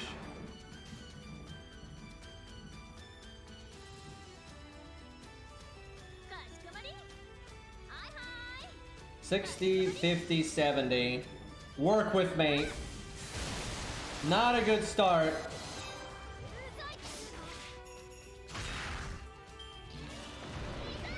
No! Don't you fucking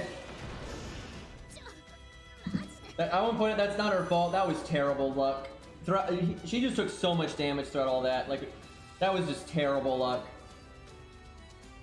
And I'd say on average, she easily would have been able to normally been able to invulnerability there, you know, attack that turn and then attack again next turn.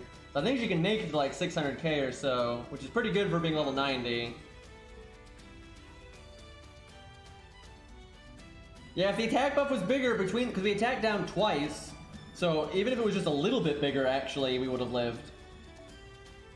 That was kind of bullshit. Very unfortunate there. Let's give her another go. I will say, if she was level 100, like Tomoe was, she would have lived as well. So I think her performance is actually pretty comparable to Tomoe if she was as maxed out. Because our CE is not as good, our levels aren't as good, we're not 2k foed and all that kind of stuff. So I think they're pretty comparable. I think Tomoe might be a little bit ahead because of the gut skill, but I think they'd be quite close. She died by 300.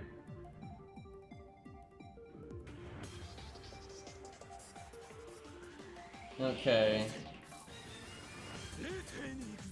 Oh right, she's got the passive, so she starts at 64. Damn.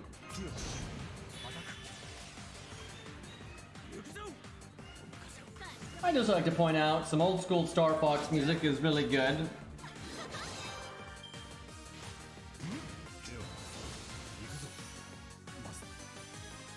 Just imagine if for the 6th anniversary they had at least added a safety net. Like if they just had at least done that. This is not going very well on the NP gain front.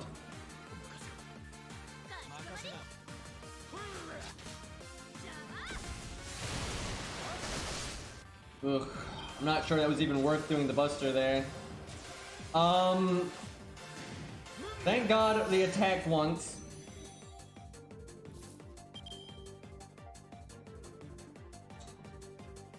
Okay. Yeah, I didn't need to do that. I did not need to do that buster before, and so I could have gotten more stars here if I hadn't done it, so that was a mistake. Not that we really got any stars in here. Now, her buster will make more stars than Arash because she has a higher hit count than him.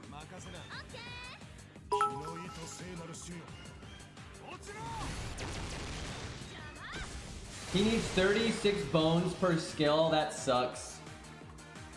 That's unfortunate, Persona. There's a lot of units that have really messed. Oh my god, I can't believe Vlad. Dude, it's a meme. Like, they already, like, a lot of old units, they didn't know what they were doing, and they just randomly made their skills absurd. Like Bin-K, his maths are insane. But they didn't know what they were doing, right? And that's why Vlad is like that. But then they make his passives, and they're also insane. It's like, what the fuck? It's theming.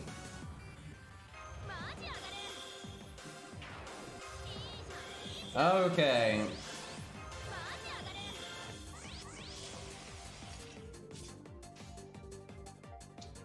I guess Buster just for the damage, but it's so bad for the star gen.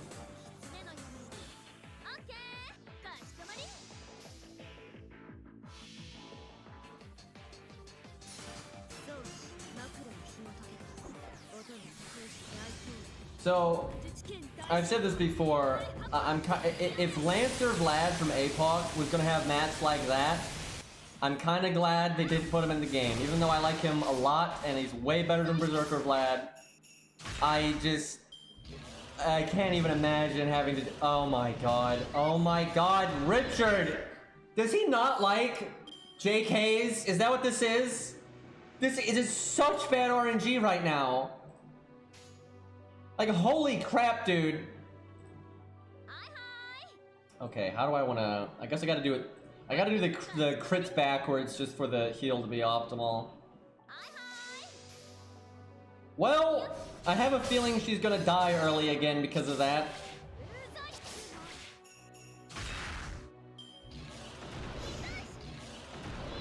Got my NP, that's at least something.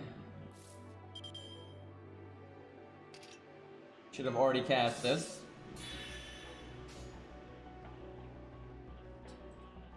Take the 90.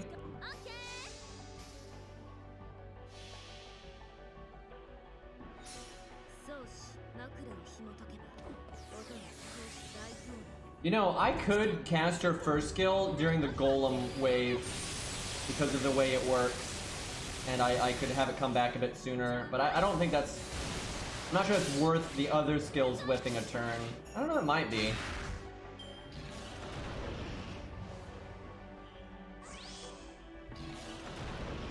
Well, this is not good.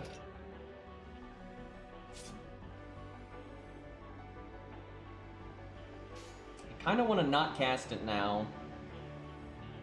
Because, well, this is super awkward.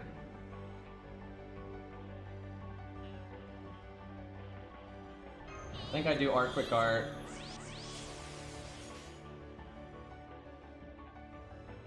If her quick card, the heal was back, we'd be looking okay, but that double crit that he did just ruined us.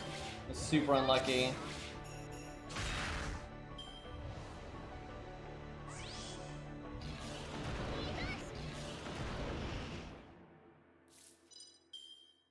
I can heal. I gotta try. Like, we gotta try to make up for that bad luck earlier. I probably should not have cast that. It won't really matter though.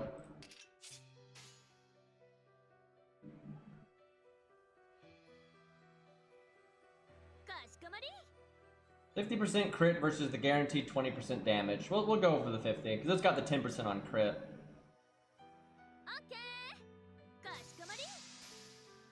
You know what? I messed up. I should have set it up where I could have double heal boosted this turn. That would have been better. Instead of heal boosting the small one, I could have a chunk of extra health. Ooh! Attack down, coming in clutch there.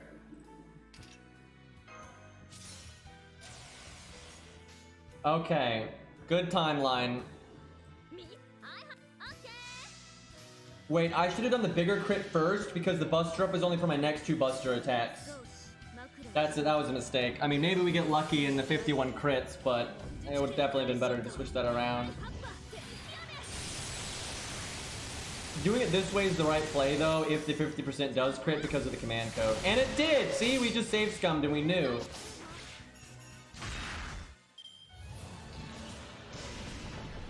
Yeah, I feel pretty confident if she was 2k FO'd and level 100 and had a good CE like Tomoe, or, well, this is a good CE, but like one on par with that, I think they do about the same. I think Tomoe might be a little bit advantaged, but she's keeping up pretty good, so this is also a good performance. You just need to not get crit a million times. I guess I do this. Last hurrah right here. This is totally respectable, actually. I was actually expecting her to be a good bit behind Gozen, but she really isn't, so it actually kind of exceeded my expectations there. But after the previous run, I kind of knew she could keep up like this, but before that, I didn't think she would. Yeah, and Tomoe was level 100 and like 1,500 foe, so pretty big stat difference. So I think they're very comparable there in terms of just straight oomph value.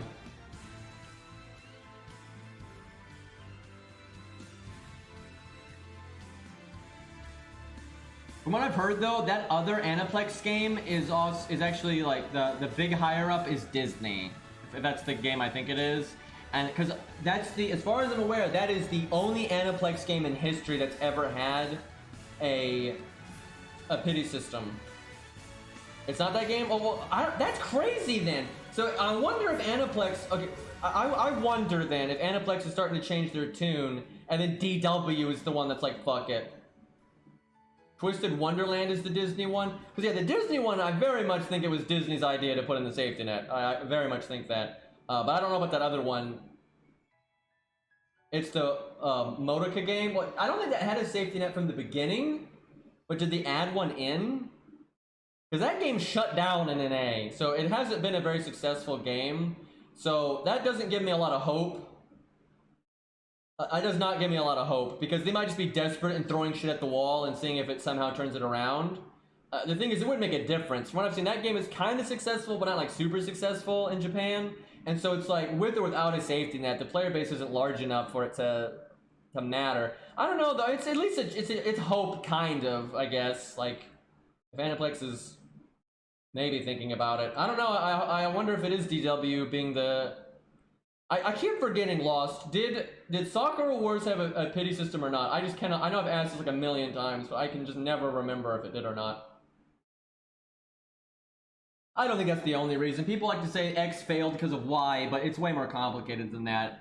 An entire game, if an entire game shuts down in that time frame, it's not because of just, oh, they did too many events, right? That's ridiculous, right? It's a culmination of many things, right? Because sometimes FGO does way too many events, but it doesn't shut down, right? It's a combination of, wasn't popular enough to begin with, maybe the marketing wasn't there, it's all kinds of things can result in a game's death. And that IP is just not that big in North America, right? It's, anime is niche in North America. It's a decent sized niche, but yeah, there's no way an entire game shuts down just because some people are event fatigued, right? That's not how that's gonna work. Okay, let's look at our account reviews here. We should try to at least do one more. We did Lost, King, Skate. We'll do Flipper Mango 45. I think I've seen this person in chat before. Let's see what we got here. Okay. Hey Green, so this mostly flexing with a pinch of asking of advice. I think my account is mostly solid. My priority is enjoying the story while trying to beat challenge quests without depending on command spells. I try to mix in budget for the most part. 4 and 5 stars being built around... I gotta back it up. I try to mix in budget for the most part, with 4 and 5 stars being built around for the team. I think he means like he uses 4 or 5 stars as like the main DPS and then budget supports. I think that's what that is. Because of your stuff though, I occasionally try to solo some quests. I've been playing since year 1, early year 2. I wonder if it means NA or JP. I think my first event was the original run of Fate 0, and don't ask about my whaling. My wallet doesn't want to talk about it. Uh-oh. Oh, excuse me. I'm just so used to doing an emulator that I don't have to do this every fucking time. It's so obnoxious with Dex. Okay, here we go. Jesus Christ. Well, you got all the... Yeah, you definitely don't need any advice. NP5 Nero and Bride and Bedivere, although he's 10-5-5. NP4 Suzuka, Dion, NP3. Yeah, you're pretty stacked here. So you got Nero Bride. There's so many Neros, dude. Nero Bride for single target and support, completely maxed out. And you have other Nero for AoE. Just change your clothes and your NP changes, right? And then you got Artori as backups. I mean, that alone, you basically never need another Saber. You might want hard survival single target, though. Do you have one? You do not really. Yeah, that's something to look out for. Maybe level Deer Mid or something. He's only NP1 though, because I'm guessing you just got spooked by him. But yeah, your caster Nero is so... I keep saying that. Nero Bride is so strong that the lack of survival you can probably just make up for if you've got like Merlin or caster Artoria down the road or whatever. But it would be good to have a single target with hard survival, just in case. Okay, welfares or MP5, obviously. MP4 Tristan, 8-10-8, that's good enough to get his job done. Pass the David test. Actually, wait, you exceed it because you actually have 10-10-10, which is extremely rare. So yeah, between Tristan and David, there's really good survivability. Your archer slot is a lot weaker than your saber slot, I would say. Although Chloe can carry like a motherfucker. I don't know, between Chloe, Tristan, and David, actually, you're probably in pretty good shape there. You might want to level Tesla just for general AoE stuff and for farming, right? Even at NP1, he's good for farming. So, I don't know, maybe you're not having farming issues, but if you do need a kick in the pants for farming, Tesla would certainly be good for that. But yeah, right now you've got Arjuna for AoE, and that's fine, so your archers are in good shape. No Grailed archers, I don't think. Alright, so Pravati's NP5. I would definitely try to get her 10-10-10 though. If she's NP5, she's so good at a 10-10-10. Totally worth it. Oh, you must like Lost Belt 3 Lancer there, because, Panda Lancer. Because she's pretty right? And she's 10-10-10, and then Pravati, who's OP, is 5-5-5. But I'm guessing you're just not a big fan of Pravati, and you might have just gotten her NP5 for some other rate-up nonsense. Because even Valkyrie you've got above Pravati, and Pravati is definitely better than Valkyrie.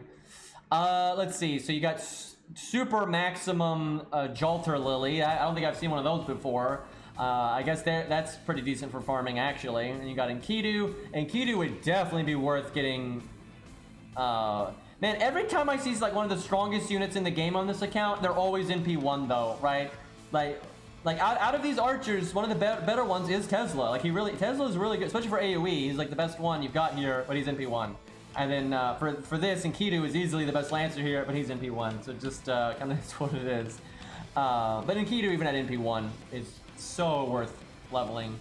And you don't really have a lot of really powerful single target Lancers, but you've got good enough. I'm sure you're not suffering, so you're fine. Oh, you're in chat, nice. I'm going to eventually. Pravati was Spooks recently. Oh, I see. So you kind of just got her MP5 out of nowhere over time, I guess. All right, let's see. We've got Maximum Boudica. Well, there's something rare, right? You don't see that every day. And you must be looking forward to. Are you gonna get Romulus then, or fuck it, you're just going to use her as she is anyway?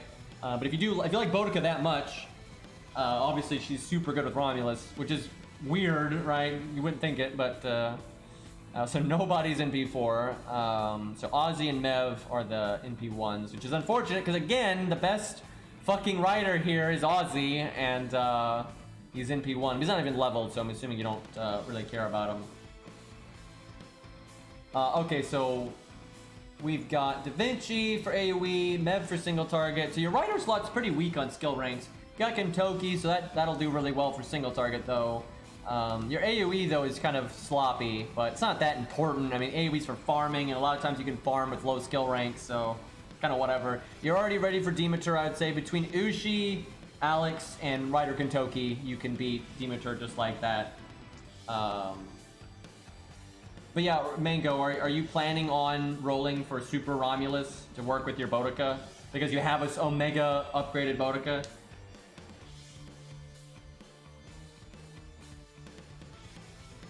As is, might use him as a support though. Do you mean like you might summon him through the support system, or you just might use him to make Boudica better? Nursery Rhyme, Welfare's, wow, Nursery Rhyme's MP5. Is she leveled though? She is grailed. Oh damn. Oh damn. I think out of all of our account reviews, this is the first maximum Nursery Rhyme, Nursery Crime, if you will, or Cursory Crime. That's the one. Yeah, so she's level 100, 10-10-10. That's crazy. I wonder. I'd love to see that in action. Did you use that? Any chance? Did you use that against Assassin Lee in Lost Belt 3? I'd be curious how that did. She's actually pretty good when she's that upgraded. You get some nice options there, so that's pretty cool. Yeah, I'm jealous. But what do we got here? We've got Nero, which makes sense because you have the other Nero. One of the best DPS casters right there. Just need to get the skill ranks up because she's very skill rank dependent because she's normal card damage based, so she wants those skills. You got Plot Monk, so you got such good DPS caster options, way better than the Zig and Shootin', Shiba. Where's Shiba's NP rank? NP2, good enough. Where is Plot Monk? Where is she? She is NP2. That's more than enough. Yeah, you've got great options then. And then support. What do we got support-wise? Oh yeah, I totally forgot you said you like mixing in budget stuff. I have to go back and look at some of the stuff again because of that. I completely forgot that context. I was thinking like typical whale stuff. Okay, well actually let me look at the supports then first. So Hans is super important. You got a 10-10-10, so you got that. Wow, even Hohenheim is 10-10-10. I don't even do that. Mine's like normally like 8, whatever, 10 or shit like that. So that's really good. You got Castergill, that's really fun. You got Mozart maxed out. Okay, so Chen Gong, that's a staple for like trying to keep more budgeted support stuff. So Chen Gong was something you should definitely work on. She has a gun. Yeah. Let's see. And Asclepius, it's good that you have them, but dear God, you need to level them. But yeah, Chen Gong and Asclepius are already like top priority on this account, I would say. Your Shakespeare's fine as is, no big deal there. Most of your stuff's looking pretty good though. You got Medea for the debuff removal, and she's maxed. Let's see. You have no Martha. That's unfortunate because you said you whaled some. So honestly, I suspect you're not actually a super whale. You probably feel like it because I suspect at one point you spent way more money than you were comfortable with, and you're like, I wish I didn't do that. But now in hindsight, you're glad to have gotten the unit like Nero. You probably whaled really hard on Nero. But honestly, I doubt you've whaled that hard in totality. Because let's see, you've been playing for a long time, right? So if you've been playing that long, it's not really that bad, I suspect. From what I see here, I doubt you've rolled that hard. And it's kind of like it's a premium thing, right? If you play a game for like 4 or 5 years, if that one time you spend, you know, more money than a video game is worth, it's not that bad, right? If you get that much value out of the game. So yeah, I doubt you're going too ham on the whaling. It doesn't look like it to me. But anyway, but you've whaled some, and so I'm surprised you don't have a Martha, just because she's just a random regular 4-star. So that's kind of bad luck.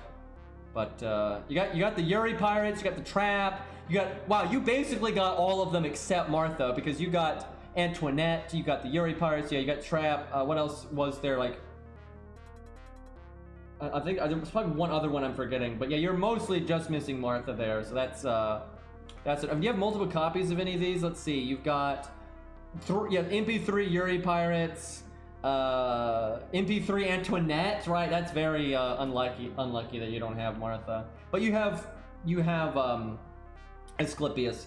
If you did not have Asclepius, I'd be pretty worried, because you'd have no anti-debuff really. But yeah, you're looking really good. Just Chen Gong and Asclepius, very, very much want to work on that. Because you like doing budget stuff, really good that you got that Max David. I bet you use that plenty. Okay, Assassin, so Super Jack and then Comma. Jack is NP5. Comma is NP2, which is honestly good enough. So you've got no problems with the murdering of writers. You got AoE for shooting Gray and Ushi. If you want to do budget stuff, I don't think you need a level as 100 face, but I think you mostly want the supports to be budget, not the DPS. So I assume you're fine with using Comma and Jack as your DPS, and you're just not going to use like Scatty to support them, right? So you don't really need to level 100 face unless you need an art DPS, because I'm not going to lie, 100 face at level 70 is better than Xiom at level 80. Especially with Xion being MP1, which she is MP1, so 100 face is way better.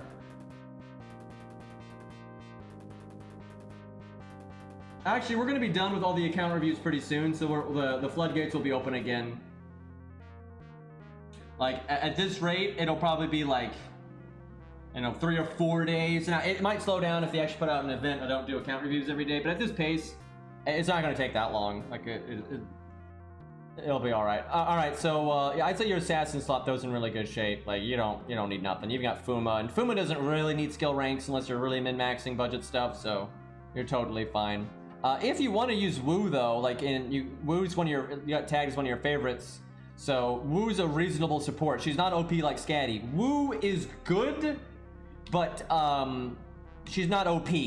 So that's a nice like option to support quick units if you're wanting to do isn't Santa Jalter Lily, isn't she quick? I can't fucking remember. I haven't used her in God knows how long. But you got Medusa, and you got Valkyrie, Parvati, right? You do have some quick stuff. Not as much quick stuff, though. You definitely have more Art and Buster, it seems like, especially because of the Nero focus.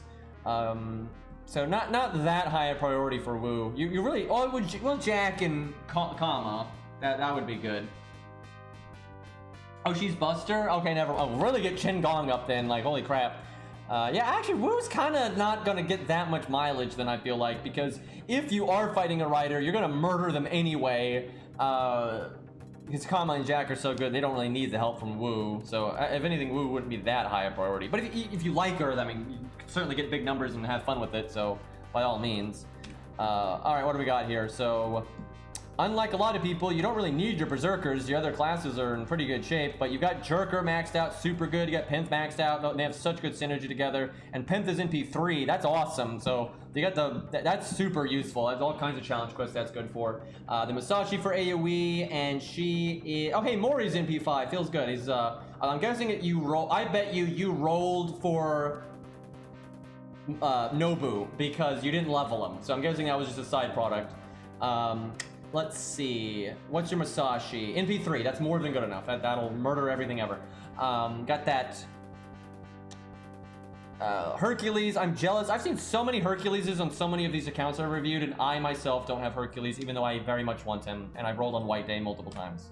Is some bullshit. All right. Do we see Big Mama Nobu? Oh my God, we don't. What happened then? So, I mean, you clearly rolled. Because you got Mori NP5 and you got Berserker Nobu, and Berserker Nobu was rated up. What did Berserker Nobu make it to? Only NP1. Did you actually roll for Mori then, and you're just planning on leveling him later? Because if you only have NP1 Nobu, I suspect you actually stopped rolling the second that you got NP5 Mori. So I guess Big Nobu wasn't. So I guess I'm wrong. I guess that wasn't the objective then. Let's see, though. You've got Jolter, that's super good. She is MP3, that's more than enough. Murder everything. Mash is maxed out, that's good for budget support stuff. I wanted Mori, I just haven't gotten around to him. I need to go hard on the lottery. Oh yeah, that's right, that's coming up on an A, so yeah, that'll make it easy, right? He's only 3 stars, so no big deal. You got great options here, though. You've got Hokusai, which is good for AoE challenge quests, and just when you need a foreigner. You got multiple good Avengers. You got that Martha. Martha would be a good one to 10-10-10 at some point if you want to keep things more budget sometimes. The anti-divinity thing is good in Lost Belt 5 and stuff. But you don't really need to. I mean, you got plenty of other options. But she's something to keep in mind when you want to keep things more budgety. She's a pretty strong 4-star to kind of have fun with. I got that Lobo. It's good for the buff removal. But you have Tristan, so I wouldn't worry about it too much. Maybe just get Passion Lip up, just because that kind of makes sense. But yeah, only real advice would be, and you probably already know this, is Asclepius Shen-Gong, right? That's the big elephant in the room. And then, maybe Tesla. Like, AoE is a little weak, but it's not that big of a deal. You do got, Arash. I was gonna say Stella, but that's the NP, excuse me. Do you have Spartacus? Yes. So, yeah, your farming is totally fine. Oh, Jesus. Let's see, what do we got here? So, going for Bond 11, got 10-10-10, all that. Got the command codes, NP5. She'll be going to 120. Good luck! That's a lot of XP. Going to 120 is like going to 1 to 120 times. So, obviously doable, but it's a complete pain in the ass. Plans to level? Oh god, do we have a goddamn spreadsheet? Jesus Christ. Taking this pretty serious. I recommend doing it during half AP and triple success. Yeah, absolutely. Dude, the triple success is so helpful if you're doing the levels beyond 100. It adds up because you're doing level after level after level, and you'll get them. I'm hoping you don't have a lot. I think it's only Jack to 120. Right? So if you have more than one, it is pretty rough, right? It is pretty rough. So are you planning on grailing Charlotte more? Is that what that's saying? For notable CEs, I have Golden Sumo 100, good pick, Dr. Blue 100, Aerial Drive 67. I don't even remember what that Prince of Swan is. MLB K-Scope, that's obviously super easy for farming. Two regular K-scopes, and you got the imaginary round. You have a good shape there. 2030. All the usual suspects, really. Gentle affection. Is that the fucking? Is that the healing one? We might be the only person that would ever list that one. That's normally not a hype CE. But I'm guessing you like it because it's Jack's master. That's probably why. It does have some niche use, I guess, occasionally, but it was good in the event. But yeah, it makes sense. I mean, you might as well, right? All the welfare CEs are MLB as well as the 3-star one, so you're not missing any shit. You're actually playing the game. Look at this guy playing the game. Look, he just said it. He's cleared all the events, right? Every event he's ever done, he's MLB'd the CE. This guy plays the game and he still has 200 apples, right? He knows what he's doing, right? People always acting like he can't do shit and get apples. Nonsense. You can totally do both. Yeah, he's got 200 apples and he can use them on the lottery, right? He's ready to go. All right, well, it's pretty good shape. That's a lot of logins. You gotta be careful with that stuff, though. You don't want to show that to too many people out there. But all right, I'd say that counts in pretty good shape. Good luck with Gilfest. All right, boys. I think we'll wrap up there. I have no idea how I streamed for 4 hours. There was nothing to do today, but y'all realize I bamboozled you. I am scamming you, right? I am a scam artist. I just got you all to watch me for like 3 hours. I have almost 300 viewers when FGO is doing literally nothing. I mean, there's no event, there's no main story. We did nothing, right? Raid Cairo, yeah, absolutely. Okay, Dex, will you fuck off, Dex? I'm trying to like get back in the game here, and you're just like constantly turning yourself off. Jesus Christ, how many times did I like, you know, activate the screen there? I'm trying to wrap up my stream here. Anyway, yeah, well, let's scam streamer. Indeed, I know that. It sounded like resubbed me for 40 months. And I'm over here fighting a dragon for like the trillionth time, right? What are you gonna do? All right, boys. I gotta bring up Cairo's thing here. But yeah, hopefully tomorrow I can finally do a bonus stream. Try that game out, see how that goes. All right, let's go murder Cairo. Oh God, he's using Vortigern. I don't want to see that. Get it away. Anyway, all right, boys. Peace out.